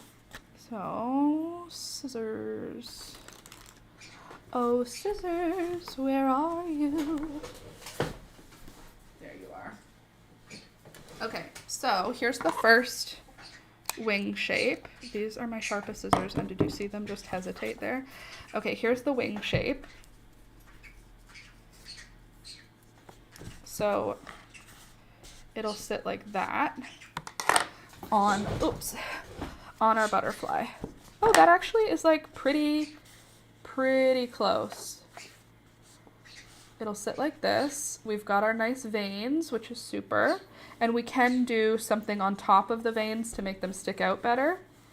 But there's our shape number 1. And now shape number 2. Oh my god, I'm gonna lose my freaking mind at this piercing. I don't know why, but suddenly yesterday, my whole ear around this piercing started being itchy. I'm not allergic to it, so it's just like drama. And there's no rash or bump or anything. It's just itchy. They don't appreciate it is the problem. Okay. So there's piece number 1. Now, piece number 2, our bottom piece, is going to be made similarly. But we're going to have to do something a little bit different in that we're going to have to add this sort of ribbony piece. But I wonder if that's going to be something we have to add later, you know?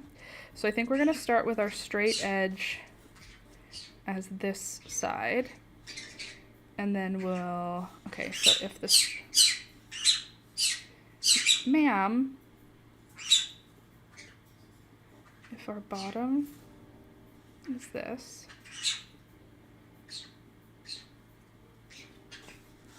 if this is the shape we ended up with, and it turns a little, then we'll have the bottom shape will be straight, and it will reduce on one side, reduce, increase, reduce, increase, reduce, and then that will reduce, and then it'll go reduce, and then we'll do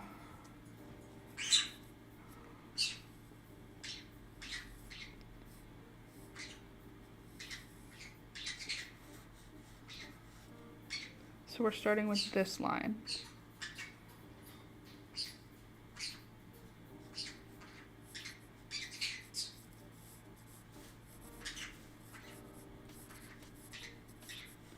Because it's going to be tilted. Okay, yeah.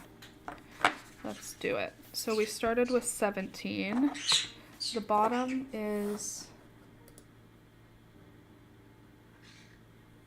I would argue, a little bit wider. So maybe we start with 19. Because we're going to be decreasing on both ends for the bottom wing. 1, 2, 3, 4, 5, 6, 7, 8, 9, 10, 11, 12, 13, 14, 15, 16, 17, 18, 19, and then you're just knocking it out. You're not even eating any. Do you hear that falling on the ground?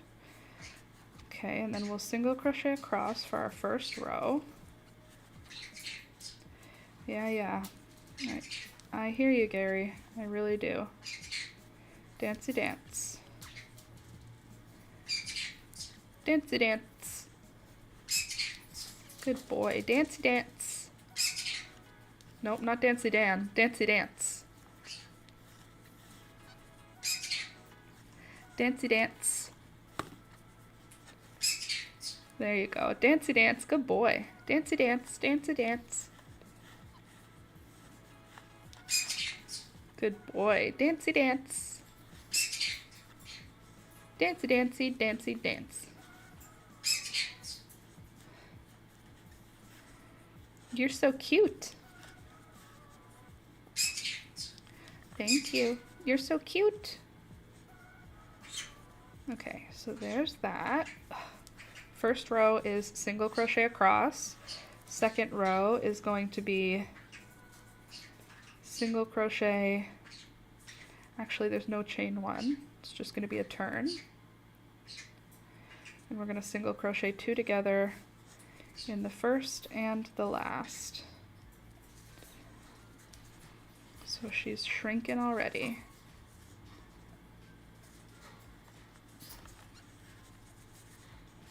But she's going to be increasing again on one side. So 2 together on the first stitch and the last stitch. Hopefully 19 was enough. How annoying it'll be if this looks really, really dumb. It'll be really annoying. I don't think it'll be dumb. I think it'll turn out super cool. It'd be cool if I could do it all in cotton and make it like a washcloth, basically. Because these are like wide pieces. So all together, once it's sewn, it'd be cool that it could be like a washcloth. Don't you think?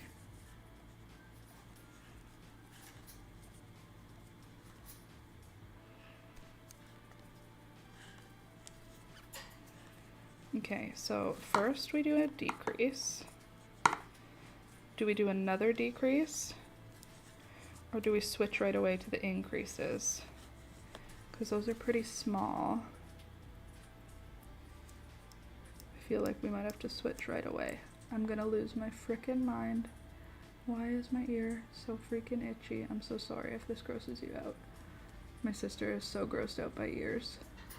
Whenever I touch my ears at her house, she's like, ugh. Okay, so decrease on one side. Let's do that. And we'll start the next with an increase. So decrease on this side and then increase on the other. It's gonna be great.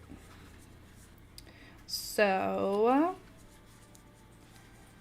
I finished one tutorial this week, quite proud of myself, if I do say so myself. I'm gonna try and edit it all today so that tomorrow I can film if I feel like it. We'll see how it goes. I wish I would have motivation to film like way more often.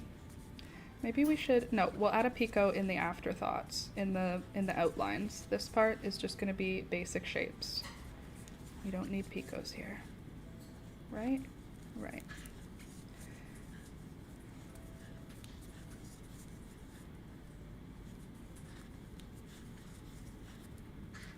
The question is, do we do a row with nothing and then the next row has an increase to create more shape? Like that. Okay, and then we can do a chain 1. And then the next one we can do 2. Yeah, that works. Like this for the pointy bits. I need to make 3 of them though. I don't know if that's going to be too far apart.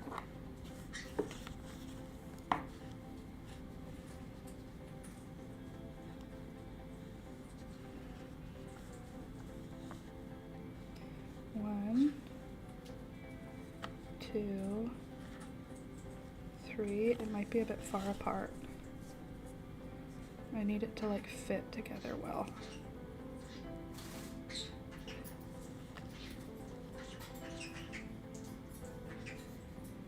Because there's still... No, I think it's fine. It's gonna be fine. I'm gonna make it happen. Sorry, I know what I'm doing in my head. It's hard to explain what my thoughts are. I'm worrying that this is gonna be too wide by comparison, but I think we'll get it to work. Do you hear these crazy animals? Dancey dance. Dancey dance. Good boy. You trying to dance? He's like, talk to me. I'm bored. I'll start screaming, I tell you.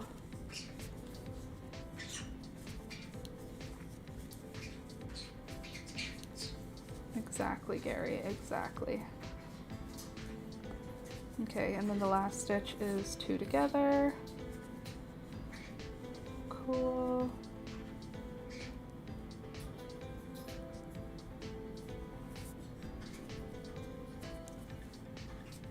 Right? It's 2 together here, right? Oh my god. What earring could be bothering me? This one's a loop. It does nothing. Are you a regular loop or a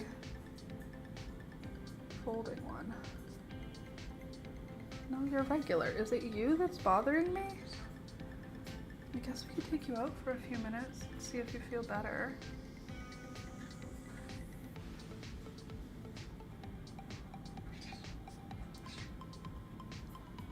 This one is hypoallergenic, so I don't know. There's nothing on it, it's just the skin is itchy. I'm so sorry. I need to take out both earrings right now. I just got all my earrings back in and now I need to remove one. Get off of that.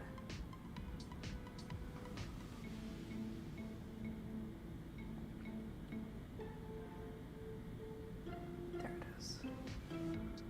This one's been in here for like months. I don't know why it would be annoying. It could be unrelated. There could be an unrelated irritant. One sec, I need a mirror. Sorry, Rohan, didn't mean to. I know, I'm sorry. I scared you.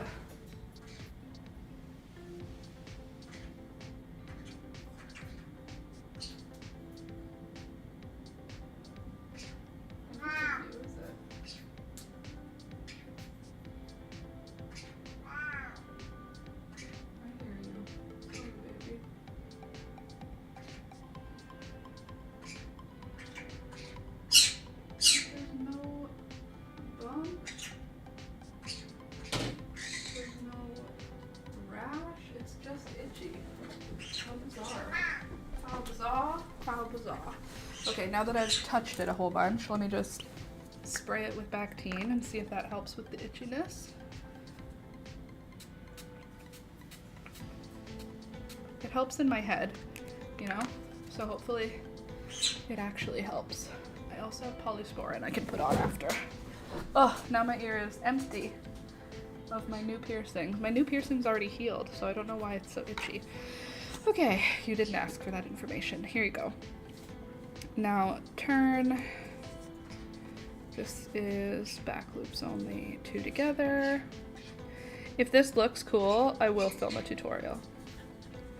If it turns out stupid, I will not film a tutorial.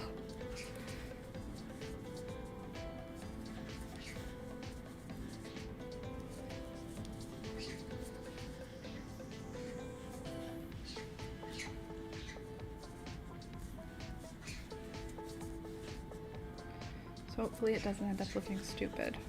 That would be our ideal situation. By the way, if you haven't, click the thumbs up button. You're already here. I'll just keep reminding you, so you might as well click it if you've not clicked the thumbs up button. Like the video, darn it. Okay, then we had 2 there. So we'll do 2 together here. Or we could just stop. That's another option.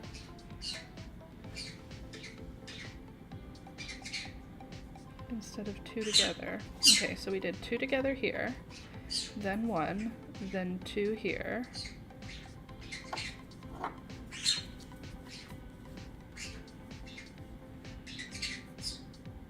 I hear you.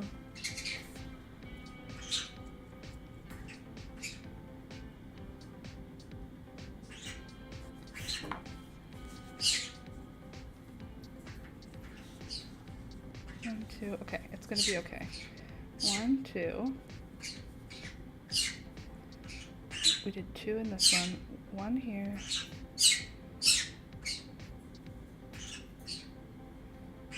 And then we're going to put 2 together. That's the only way. Right? Not the only way, but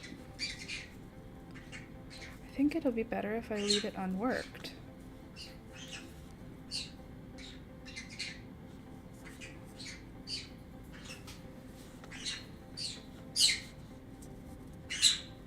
Excuse me. I don't want to hear any of that.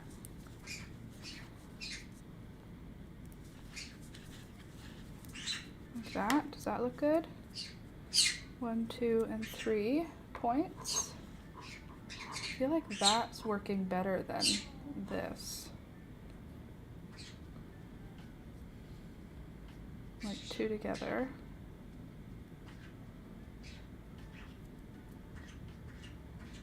Like, I think we could just not do 2 together.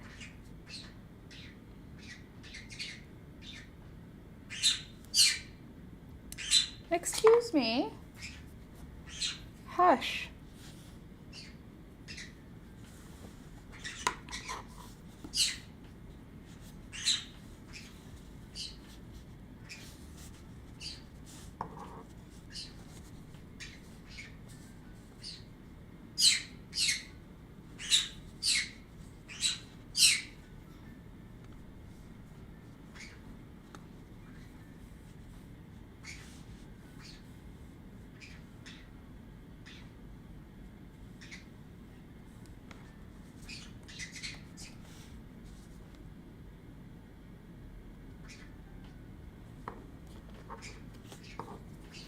I feel like I'm making my life more difficult than it needs to be.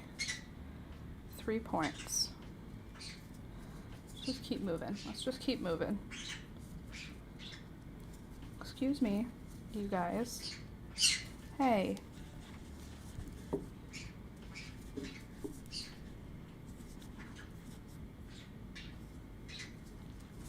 Okay, now this. I've got my 3 points now. I feel like my decreases might be too often on this piece though. Like I'm matching it, but I feel like this one should be less. Okay, I'm gonna pull back because better do it now than do it later. Okay, so here's my thoughts. We did 2 together there and 2 together here. Okay.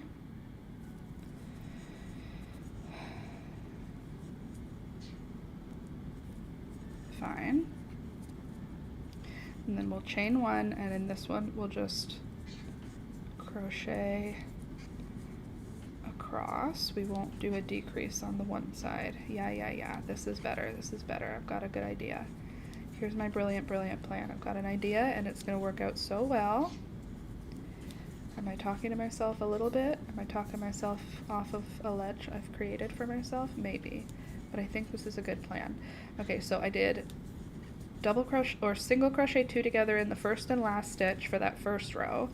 Now the second row I'm single crocheting across, but I'm going to leave the last stitch unworked. So in the second last stitch I'm going to put 2 single crochets. Right? That's going to do what I want also. Or am I going to do 1 single crochet, chain 1 and turn, and then do 2 single crochets in the next one? I think that's what I'm going to do. And then we'll have our second point. Yeah, look at that. Perfect. And it'll give us the little bit of space I was wanting. And then we can double or single crochet across, but in the last stitch we'll single crochet 2 together. That'll create a less drastic angle on the one side, which is going to be better for what we want, but it'll keep the decrease going, so there will still be a decrease angle. I know what I'm doing now. I figured it out. I figured out the solution to the problem, and it's going to be so much easier to explain. Okay, so last 2 stitches, I'll single crochet 2 together, but then I'll chain 1 and turn, and in the next row, I'll single crochet across, but I'll leave the last stitch unworked, chain 1 and turn. That's what I'm going to do. Yep, this is going to be so much easier to explain, and it's going to be easier to remember how to do when you're doing it. It'll be so quick and so simple, and everyone's going to be like, wow, what a great idea. Okay.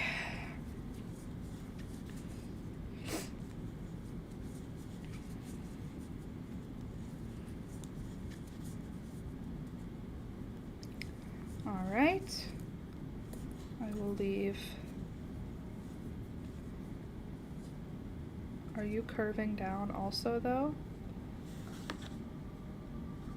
Kind of a straight line. Okay, so we'll leave the last stitch unworked, chain 1 and turn, and then we'll put 2 in the first stitch. That way we're not losing any length, and we can keep those nice points. There, ta-da! Now we've got our 3 little points, which is good.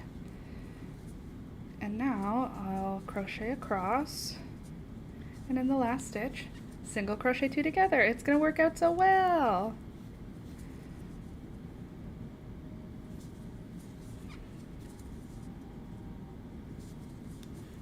Okay, I feel better about this than the other way. I feel like the other way was a little bit complicated. Harder to explain in a tutorial if I decide to do a tutorial. Okay.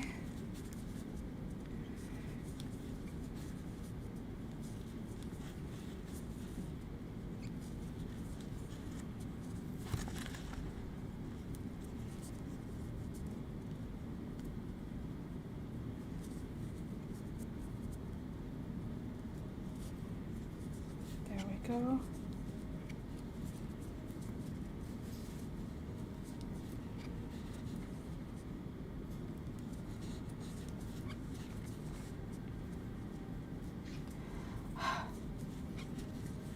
Anybody doing anything exciting or interesting today?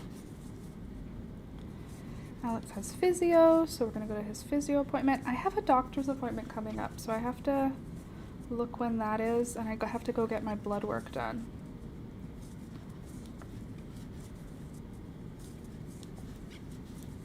For my doctor.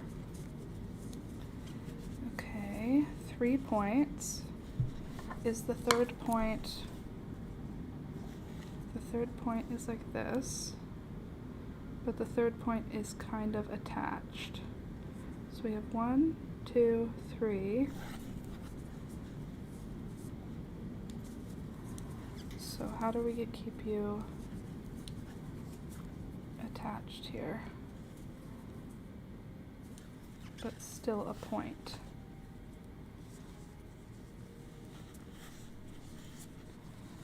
One, two, three.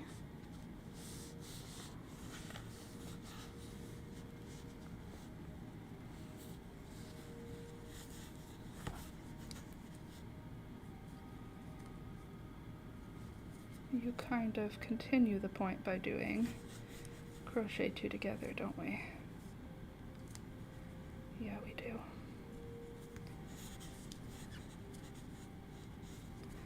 And we'll turn.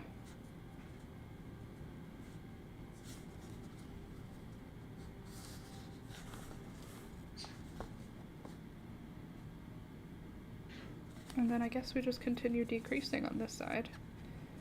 So I'll decrease again. Gorgeous. Also, physio day is one of my favorite days of the week because when Alex goes to physio, I get a Starbucks drink for being so helpful and so lovely. And I love getting a Starbucks drink on a weekend night. And for me, Wednesdays are like a weekend night. I can stay up late because I don't have to get up early on Thursdays. Looking forward to it. Looking forward to it like more than I should, considering I can go get a Starbucks drink anytime. Does he think it's helping? Like, week to week is honestly different, Candace. So some weeks he's like, he does say it's helping, and then some weeks he's like, it hurt more this week, so I don't know. He's still waiting on an MRI, surprise, surprise. The Ontario government, not the Ontario government, the healthcare system here is very slow. So hopefully he will get an MRI soon. He hasn't even had his appointment booked, which is so frustrating. Can I ask what Alex injured? Yeah, he injured his rotator cuff in his shoulder. So the front part of his shoulder has a tear on a tendon or on cartilage. No, it's not a tendon, it's cartilage. Yeah, he has a tear on cartilage. That's why it's taking forever to heal, because cartilage, that area doesn't have a lot of blood flow. So he gets like ultrasound therapy on that shoulder that is supposed to make blood flow happen there better. And hard to tell if it's really doing anything.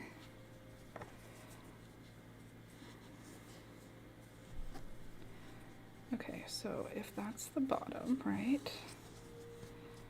There's our 3 points. 1, 2, 3. Then this will be the end.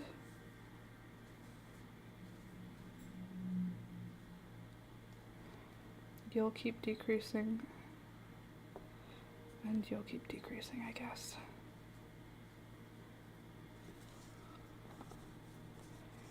Hopefully this works. Oofy, yup. Yeah, so it sucks, and he's in pain, like, most of the time. He's just in, like, pain. He's not in pain, like, where he's, like, yelping or anything, but he is sore all the time. So he can't lift heavy things. He can't, like, pull in certain ways. Like, he can't do a pull-up anymore because one side is just very painful. And that sucks for him. So he needs an MRI to find out if he needs surgery or not. And he doesn't want to need surgery, so he's doing the physio stuff in the meantime, which the doctor said was a good idea. And the physio doctor does this weird shock stimulation thing that looks painful, but Alex said it just feels super weird. And then he gets ultrasound therapy, which Alex said he can't feel at all, but the doctor said it does something where it brings attention in your body to that area, and so your body tries to bring blood there and oxygen and stuff. Ooh, TENS therapy? He didn't call it that, but that's what it looks like. It makes the muscles around there contract, but that's not what the doctor called it. He called it something else. But essentially, yes.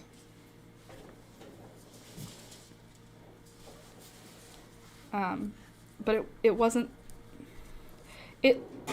Yeah. I think that, yes, that would be what I would call what it is, but that's not the words that he used for it. But same idea. Crunches your muscles around the area to bring oxygen and red blood cells to the area. Do you see how knowledgeable I am? Super knowledgeable. But, you know, as long as it helps, I don't really care what I have to do, but I know that Alex is kind of like in pain all the time now. Not all the time, but it seems like it's a lot that he's going through with it. So I'm hopeful he doesn't need the surgery, but the doctor basically said if it continues to hurt after all of the therapy, he's young enough that surgery is still recommended. But it's also like such a bummer because the recovery is rough. And like his job is at a computer, and the doctor was like, oh, you won't be able to use your computer for a while. And Alex was like, cool, well that's not really an option. What do you mean? And he was like, well, you won't be able to lift your arm. So can we not do it that way then? Is there some other thing we could do? Okay, so here's the shape, right? For the bottom wing. Comes down like this. Might have to start with a longer piece, but let's see. Comes down like this. We've got our 3 little points, and then this kind of comes straight. Yeah. And now I think we need to do an increase, or do we do a chain?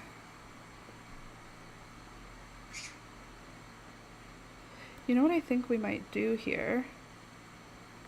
Because this is the shape of the bottom. Here's the shape of the top. Right?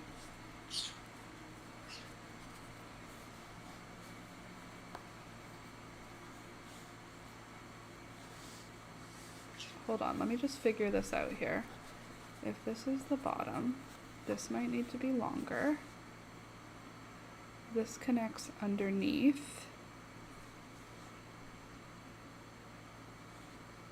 And it overlaps basically to the second thing, like that. Great. And now this here, this needs to be basically a straight line down. Almost.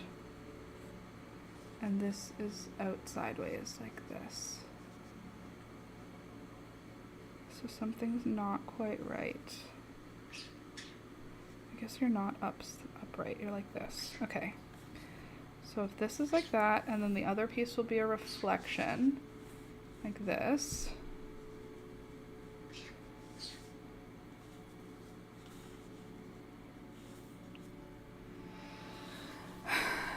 Then over here, we need this to start being an increase, and this to continue decreasing so that it creates a curve. Okay. So this needs to be decreasing still. Fine. And then we'll chain 1, and then we'll be doing 2 stitches in that first one. No, 1 in the first one, 2 in the second. 1, oops, 1 and 2. And then we'll chain 1 and turn. Then we'll be putting 2 in the first one, 1 and 2, and then 2 together in the next one. Yeah. 2 together. This is not going to be fun. And then chain 1, 1 in the first one. Oh, I think we're actually going to be doing a long thing here. Hold on. So this is the width of that tail piece. Urgh. So we'll do 1 in the first, 1 in the second, and 1 in the third, because it kind of goes down straight before it starts curving. Yeah. And then chain 1, 2 in the first,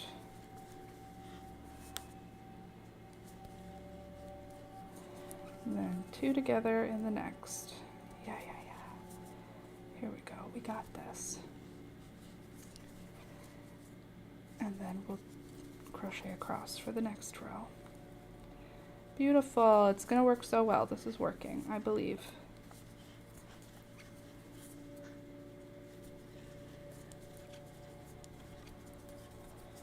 Then 2 in the first,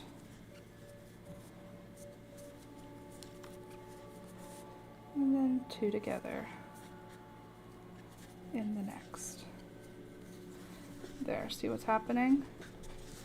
Creating a little straight line down, because this is almost supposed to be like vertically down.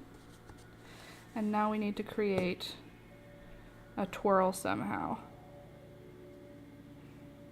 How will we do that? We'll do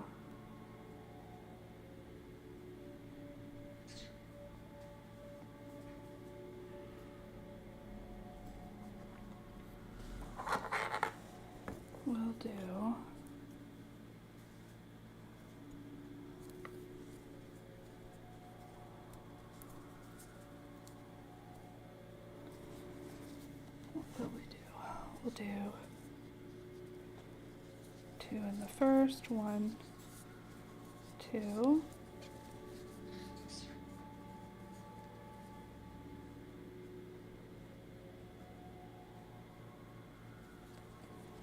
Okay, then 1 in the next.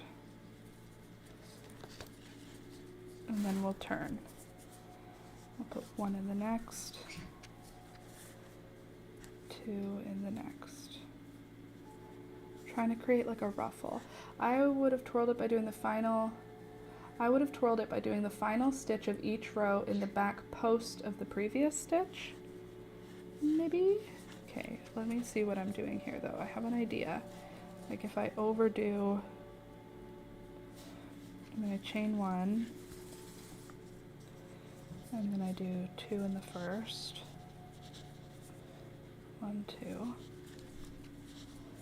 Then 1 in the next, chain 1,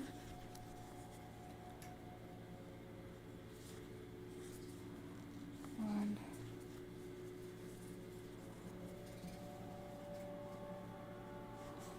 2, then 1 in the next. I have an idea. I don't know if it's gonna work, but my brain wants it to, so I'm gonna just believe here. And that, 2 in the first, 1, 2, then 1 in the next, chain 1, 2 together, chain 1. This feels like it's gonna do what I want, so I'm gonna believe that it is. Chain 1, 2 in the first. Here, I'll show you what it looks like after this. 1 in the next, chain 1. Okay, so I'm thinking, oh, it's getting way too long. That needs to twirl faster. So here's the tail I've got. Yeah, but it needs to be shorter than that. The twirl. It's too much. I feel like, you know what I'm thinking I could do? On one side, on the final outline, I could put like three in each stitch to create a ruffle.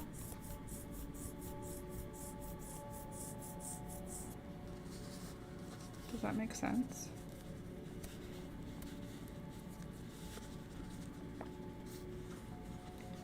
I mean, that's not quite a twirl. I mean, there. There's the twirl. That's gonna be fine. Beautiful. We're gonna just call that a day, because I think that's good. Like the octopus twirl things. Yeah, like that, but that's too twirly. But yes and no. Yes, kind of like that, Candace, except that's a little too twirly. Okay, so I think what I'll just do, right, is I'll just twirl something that doesn't automatically twirl. Which way do you twirl? You go like this. Or do we want you to go like this? No, because you go this way, and then this is gonna come up, and then you're gonna twirl around like that. Cool. There's our twirl, okay? Okay. So there's the bottom wing, maybe. There's what will be a bottom wing, and here's what will be a top wing. Again, we're gonna tilt you in the direction you're gonna end up in. So stop trying to escape, thank you. And then you will be like this, sitting on top. Beautiful. Okay, and now these need outlines, and we'll have to make the other one. What color are we gonna do the body? Gray? I feel like the body is gray. It's white, but I don't have white, I have gray. So I think we're gonna do the body in gray. Are we gonna make it a flat moth, or are we gonna make the body like in the round? That's another question.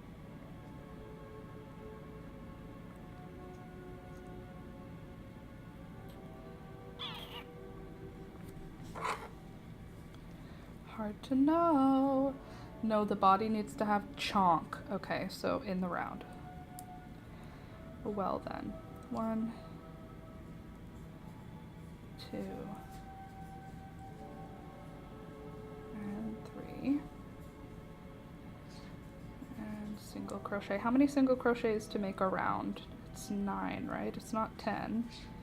So 1, 2, 3, 4, 5,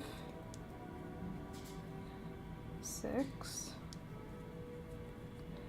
7, 8.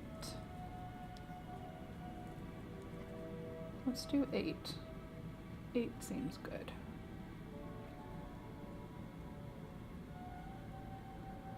We don't want it to be too big either. Join with a slippity, then chain 1,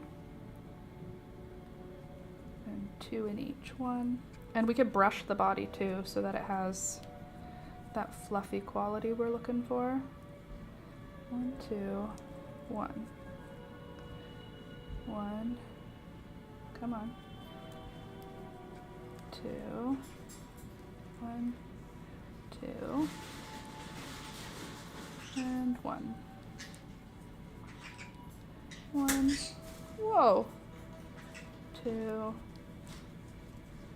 And 1. And 1. 2. Hello. Hello.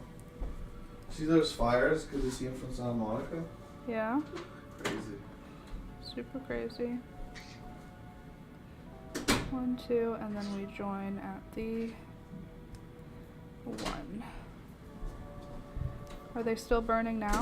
Yesterday they were big. And then chain 1. Pull our center closed. How much chunk does a tiny guy need? Yes, fluffy chonkers are the best. How wide is this? That's probably wide enough. I don't want the body to look too big for the wings. You know? I want it to be... He can be chonky, but we don't need him to be oversized. Yes, fluffy chonkers are the best. We do love a chonky little butterfly. Moth. It's not a butterfly, it's a moth. I wish I could find them here. You can, they're from here, but I mean, I wish they were more common. They're huge and beautiful. My friend hatched a couple out last year. She bought cocoons. What? You can do this? Yes, you can. You can buy cocoons for these moths in Ontario. And then you keep them, excuse you, you keep them in the fridge over the winter. And then in the spring, you take them out, you put them in a little butterfly cage, and a couple weeks later, a butterfly comes out. Which is crazy. I don't know if you put them in the fridge or the freezer. You put them somewhere cold. I think it's the fridge, not the freezer.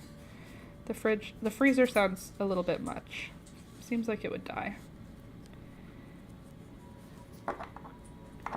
This looks good. This looks like a good size. I already hate this. Tiny hook, small yarn, small circle. I'd rather not. But I do like the way that a circle looks instead of making like a cylinder by doing a rectangle and sewing it together. Doing a circle to create the cylinder is going to be a better bet.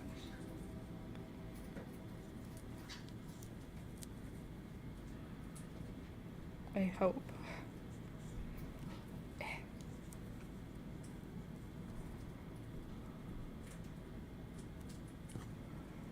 It's going to be great. Just believe. The wings look like they're on track. Hopefully they'll turn out right once we add all the pink and whatnot. And then I can make a tutorial and it'll be amazing. Taking a bath, Gary? I just heard splashing. Oh, lordy. Okay.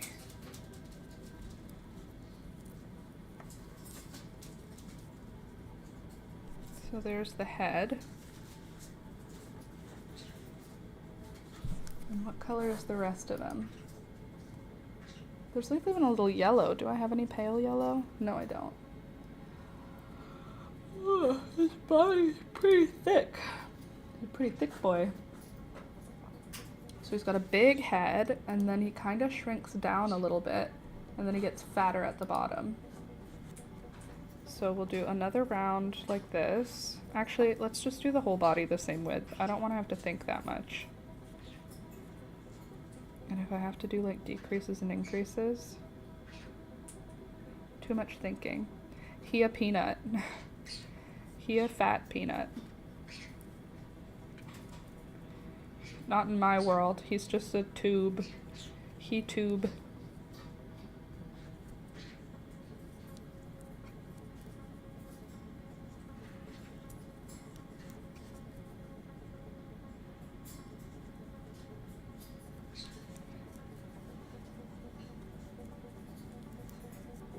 Cool.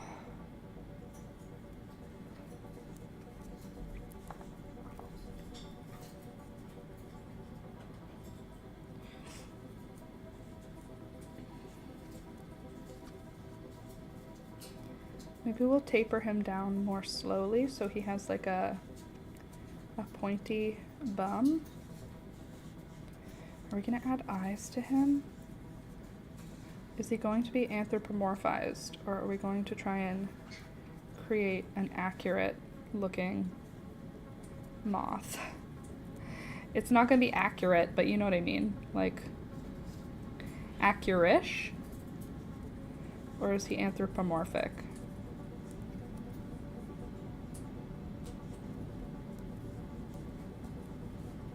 What's the butterfly Pokemon named? Flutterbee? What's his name?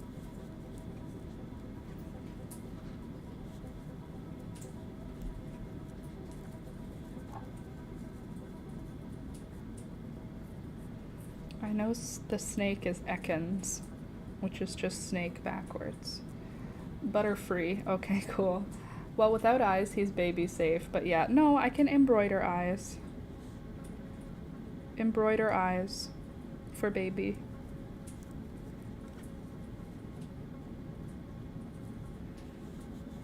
But they're free.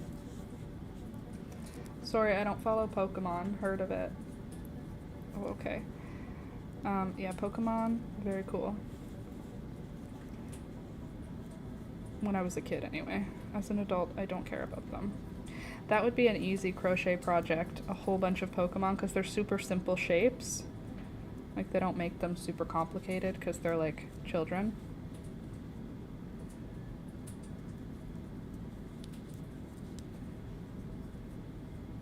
Did I say they're like children? They're like for children. I know adults like it now, but, like, originally. Oh, true, I always forget about the embroidered eyes. Totally. All right, here he is right now. Oh, I have a bunch of yarn I can stuff him with. Yarn ends from my tasks yesterday. He can be stuffed with ends. I feel like I'm gonna want to tightly tie this off first, so I'm gonna do that before I even continue. Cool. Oh, yarn needle, where are you, my dear? Have you been stolen by a parrot? No, you have not. Come, darling.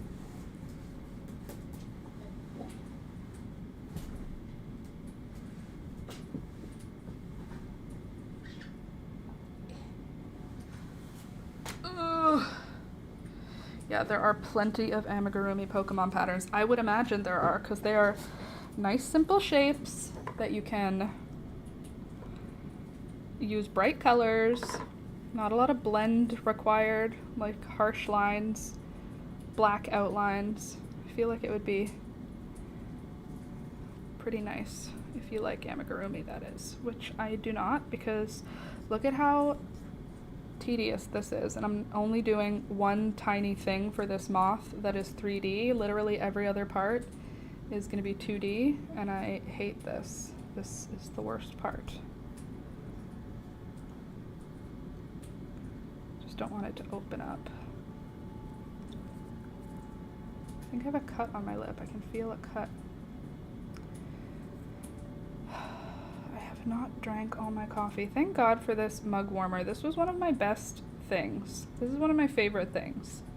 Like, I wouldn't need to rescue it if we had a house fire, because it doesn't emotionally do anything for me.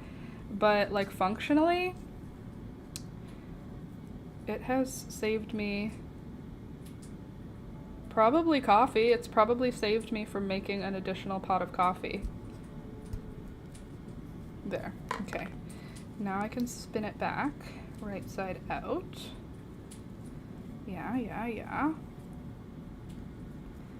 Beautiful. I am not having fun right now at this specific moment. I can shove all that in. These fingernails do not help, let me tell you. Okay, now I've got some shorter pieces. Stop that. Stop that this instant. Okay. Wrap her up and shove it in. Where did I put the yarn needle? Because it's important to not lose that. Thank you. You over here. The fingernails are pretty though. They are pretty. And I like the shape a lot. I like the pointy shape. It's more functional for me than the square ones. And they last a lot longer. And I don't think it's the nails themselves. I think it's the shape. Because I've used the same glue for every nail.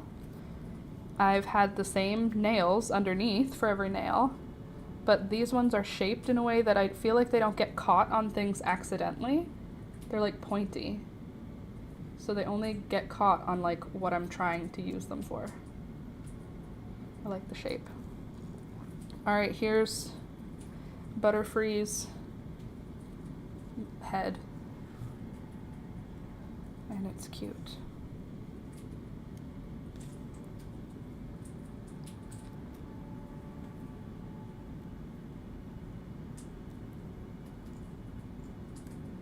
Cool. Yeah, squared off ones get caught more easily in my experience. Yeah, well, I thought I liked the shape better on square ones. Nope, I don't. I like the pointy daggers. Even though Alistair says, "Don't hurt me, Auntie Laura, so sharp." And I say, "Did I hurt you?" And he says, "No, I'm scared." And I go, "I won't hurt you with them. I'll never hurt you with them." And he goes, "So sharp, Auntie Laura." And I go, "Yes, very sharp." And then I look at his and I go, "Very sharp." And he says, "Mine are very sharp?" And I say, "Yep." And then he says, "Oh." And then he touches his finger and he goes, "Oh, so sharp." He's very clever. Now I prefer oval to pointy. I will try oval, but I like these. These are oval, but they like are oval. Do you see what I mean? They're like almond, I think. Can you focus? They're like almond. So they point a little, but they're not actually pointy. I feel like I would say almond. A pointy almond. This is easier now that it has a little stuffing in it. Yeah, to me, yours are oval to pointy. I forgot the term almond. Mine are almond. They're not like a stiletto or a ballerina or a squoval or how many names are there for the shapes of nails? Ma'am, this is a Wendy's.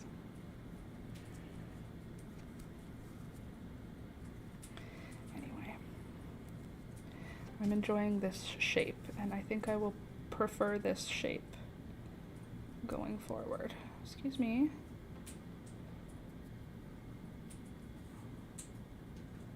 I hate this. This is why I hate amigurumi. It's small and finicky.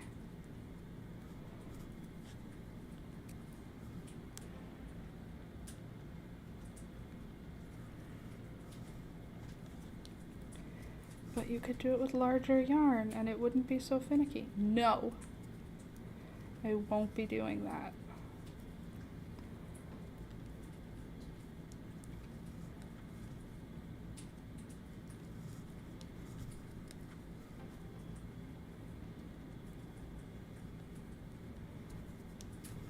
An amigurumi Luna moth. I already know a friend who would love this for her babies.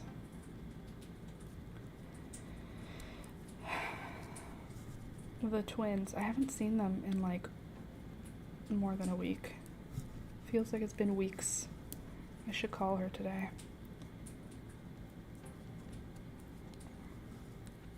See how she's doing. Oh, Candace, she sent me the cookie name. She sent me the name of those cookies. One sec. Let me go back to this for a sec so I can check.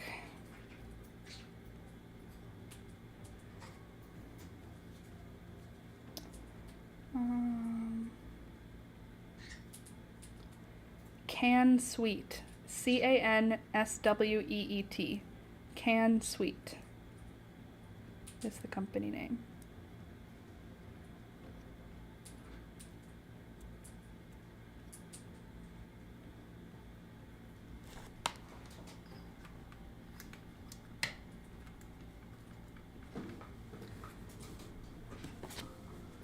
My little dude is getting a little bit skinnier, which is good.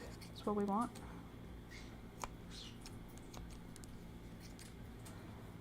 I need to adjust these scissors because even though they're my sharpest, they're no longer cutting stuff really well. But the blades are super sharp, so I think they're just not lined up really well right now. It has nothing to do with me cutting things I'm not supposed to cut. Excuse me. Thank you. Okay. Little dude's body is coming close to being finito. Need to shove some more yarn in here.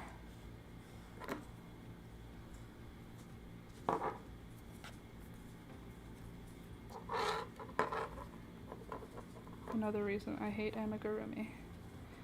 You need to stuff them and you need to keep track of how big your opening is.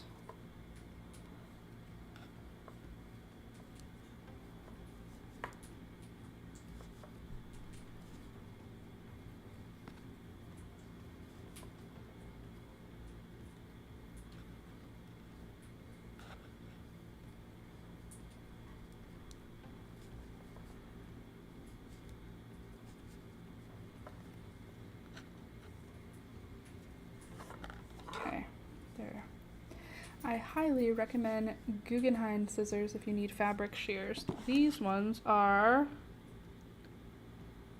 KAI.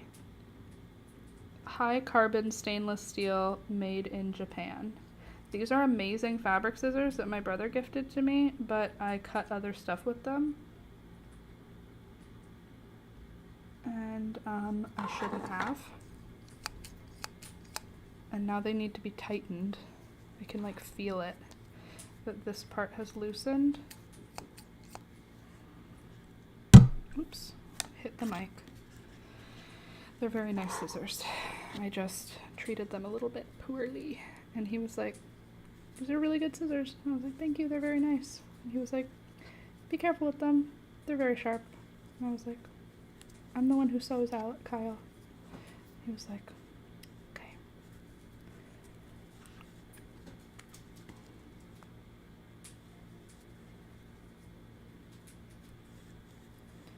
I think I've just stopped doing the chain one at the beginning of the row. So it's just shrinking naturally, and I'm fine with it because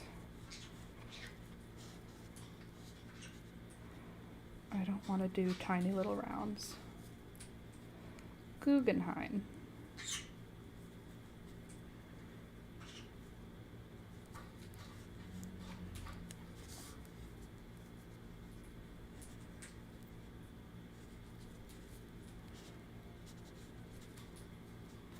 How much bigger does the body even need to be? Come on. Can it be almost done now? I feel like it's still bigger.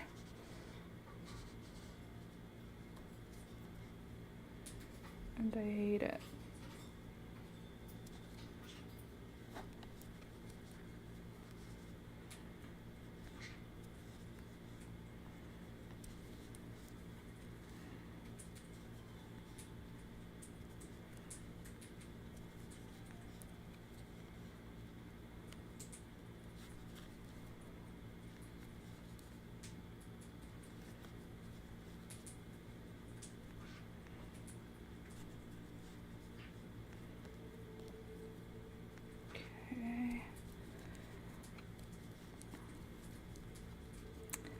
Going amazing. I just have to keep saying that to myself because I hate this small single crochet round.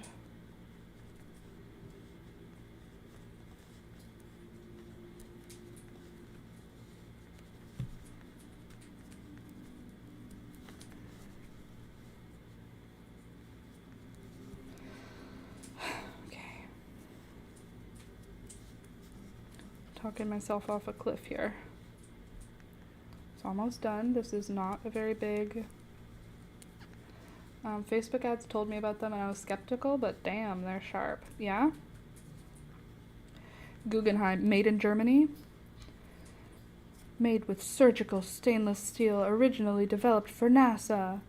Remember when infomercials said that, like, regularly? How many things were originally developed for NASA? I feel like there were a lot of infomercials where they said that, and I was like, seems like a lot of items originally developed for NASA, but okay. If you say so.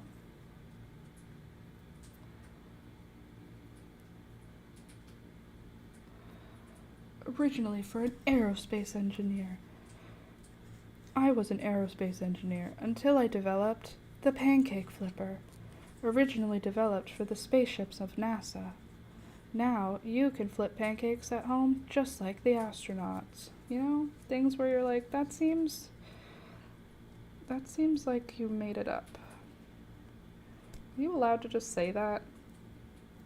If I draw on my designing page, if I'm making an invention, right, and I call it Pancake Flipper for NASA, and I don't ever email NASA, I never contact them ever at all, and then I patent the design and then I start selling it, can I say it was originally designed for NASA? Because I put NASA Pancake Flipper on my initial design. Therefore, it was originally developed for NASA. NASA didn't know that, but according to my design paper, I originally designed it with the intention of it being for NASA, so would it be originally developed for NASA? I think Guggenheims are actually made in the USA, but I'm not sure. Okay, that's got to be close. This has got to be close to the size that we need for the little body. How much body could there really need to be. It's like a small peanut, like you said. We're almost at peanut size. I'm just no longer having fun trying to squeeze the hook into these tiny spots, because I'm going tighter and tighter with each round, and now it's like impossible to squeeze the hook in. I'm like having to use my nail just to get the hook in.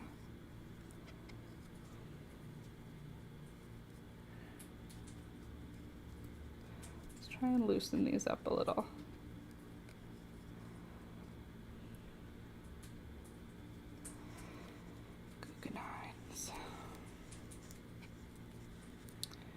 I'm gonna make an egg sandwich for lunch today. I burned my mouth on something yesterday. I don't know what it was, but today I can feel the top of my mouth is like raw. My hard palate, if you will. I don't appreciate it because I didn't eat anything particularly hot. Sucks to suck, I guess. I know, super interesting. Okay, there we go. That's probably big enough. Right? Let's stuff the body more so it's nice and chunky. We don't want a skinny butterfly. That's gross. A fat butterfly, on the other hand. Friendly and beautiful. I looked it up. They are manufactured both in Germany and China. Okay. Cool. So you never know what you're gonna get.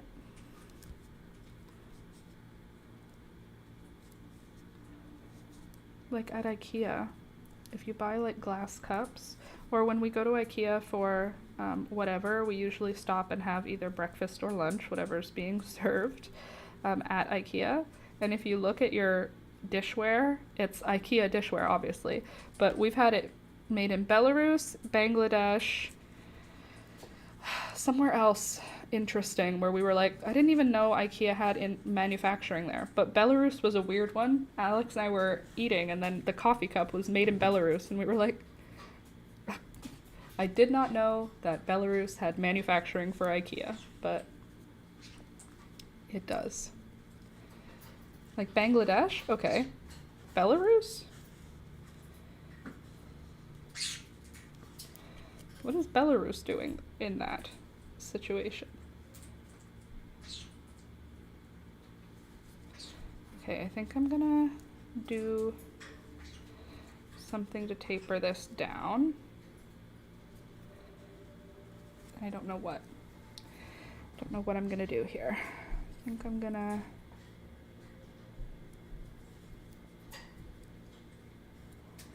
try a few more little single crochets, and of course the stuffing gets in the way. Love that.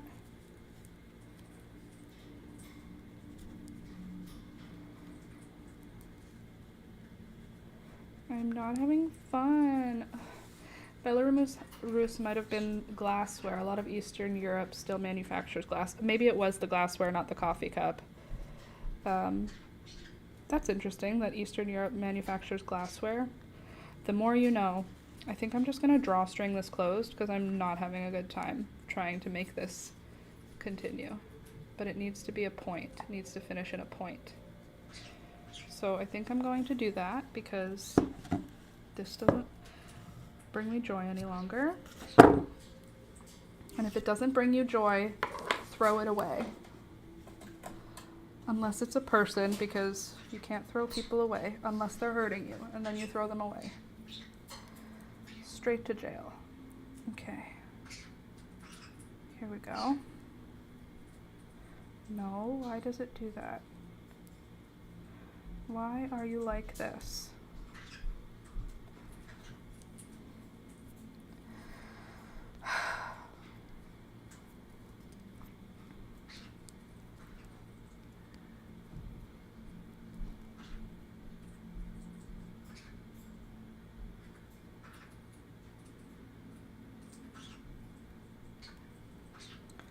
Come now.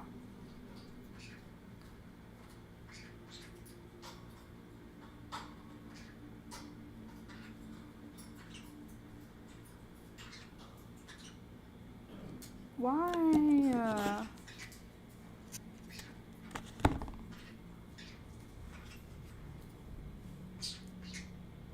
Took me 3 hours to make a green butterfly.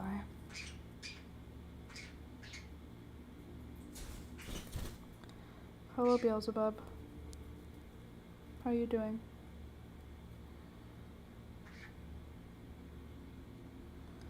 I'm mildly stressed out by this yarn because it is loosely woven. There we go. Got it. Sorted it out. All is well. Stuff that stuffing back in. Then start to close this bad boy up. Hopefully. What are you saying hey to me for? You gonna do something bird crime related? Usually you only say hey like that when you're gonna do a bird crime. Hi.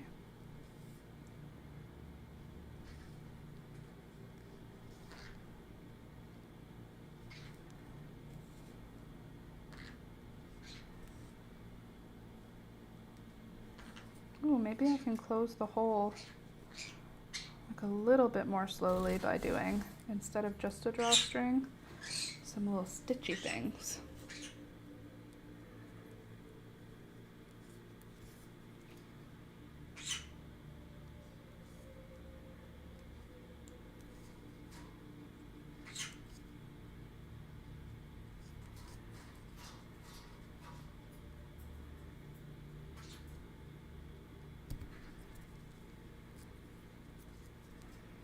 Almost there. I'm making a butterfly. What are you doing? You're so good.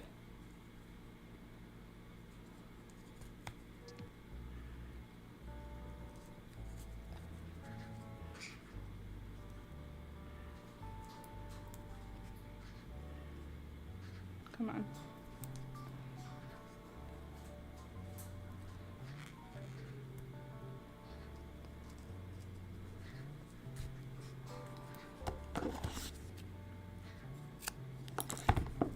Ta-da! We've got a little peanut body for our little caterpillar. It's not a caterpillar.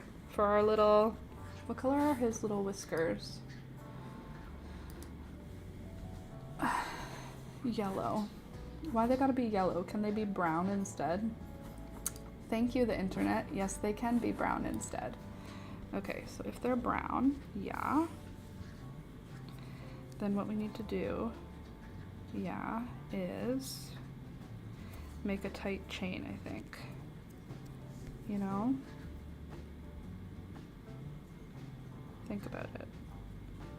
How they do. I think I have an idea.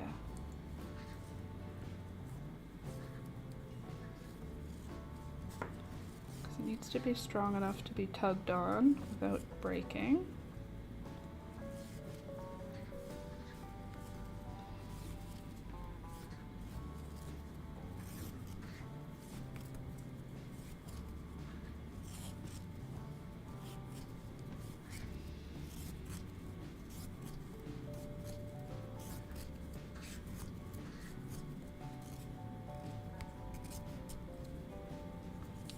And also, I think it needs to be strong enough for me to like brush it to make it furry.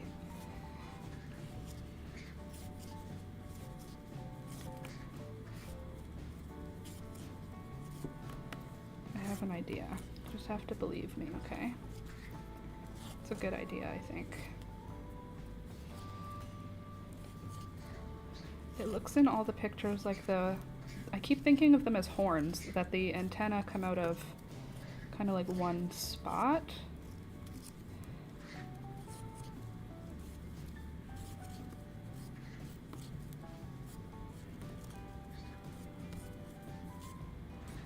This is just a chain stitch, but I'm pulling it tight so that it is just gonna be a stronger chain stitch. Okay, so there we go, I think.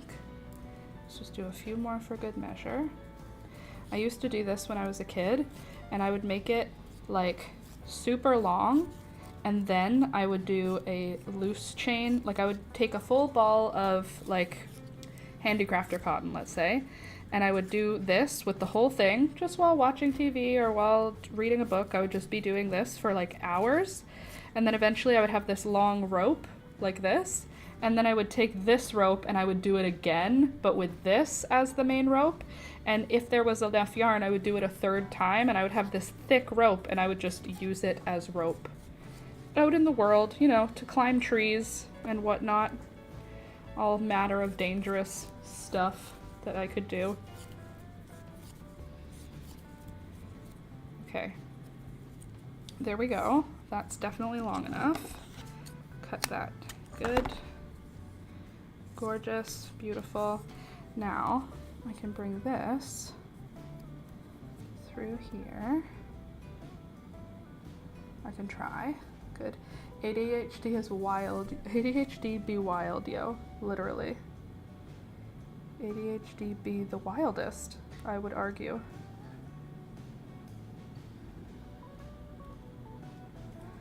Okay.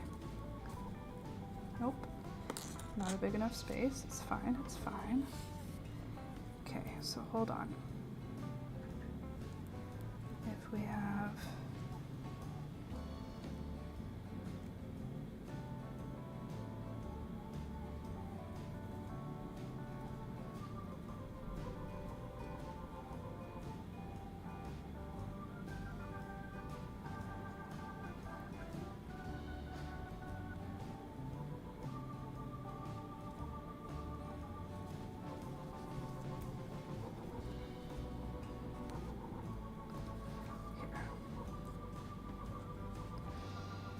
Also, my dad had a garage full of supplies. I could definitely have just found rope in there because he had all of our camping supplies. So like, did I need to make my own rope as a child? Definitely not. There definitely would have been actual rope accessible to me instead of using any of the accessible things to me. Builds my own. Thank you. Happily would make my own rope. Okay, so can you shove all of this back in? That would be stupendous if all of this could just go back where you came from. You were not meant to come out of the hole. Okay. All right, so then here are my two antennae. Then I can tie them in a knot so that they're coming out of the same spot via science, right? And then they'll stick up.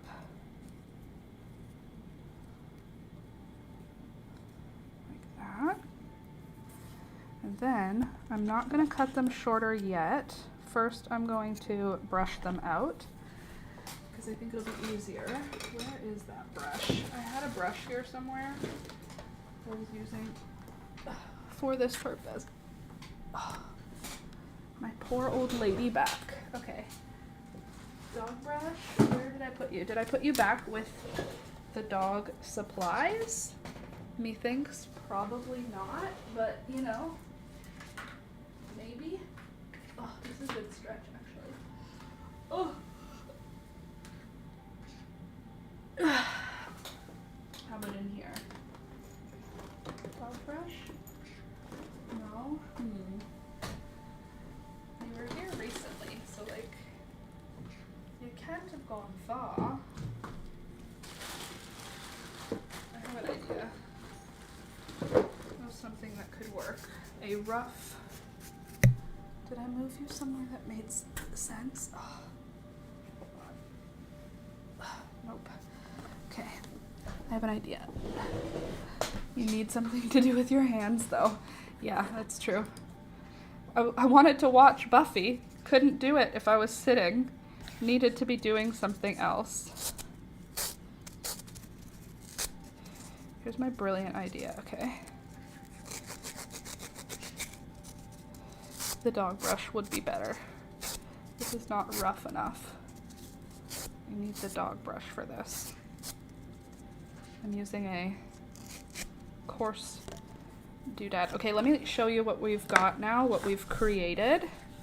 See if it visually starts to make you think, oh, that kind of looks like a Luna moth. And if it doesn't, just don't tell me, okay? Here's our Luna moth. Pretend these are fluffy little ear things. Oh, you're not looking at it the way I am. Hold on. Okay, so pretend these are fluffy antennas, little bunny ears. Then we have this, which sticks like that. Yeah. Then we have this one, which goes like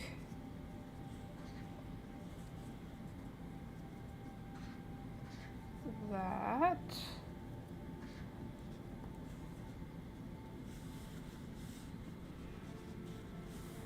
Do you think? Do she give Luna moth energy? Not yet. It will though. It will. It's gonna. The idea is present. You just have to believe that we're gonna get this thing to come together properly, okay? It's gonna come together eventually, and when it does, it's gonna look so cool, and it's gonna make so much sense. For now, though, it's just some shapes. But they will turn into Luna moth wings and body. We've got the body, which is cool. We love a Luna moth. They're cute.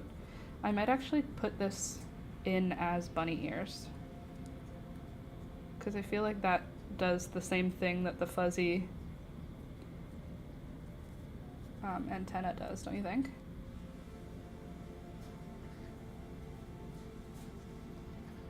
Maybe not baby safe, but you know, cute. I think if you have any soft yellow natural dye sitting around, soaking the wings would make them the perfect shade. Yellow? Do I have any soft yellow? Soft yellow natural dye sitting around. Oh my god, yes, bunny ears. I mean, they're kind of like that, you know?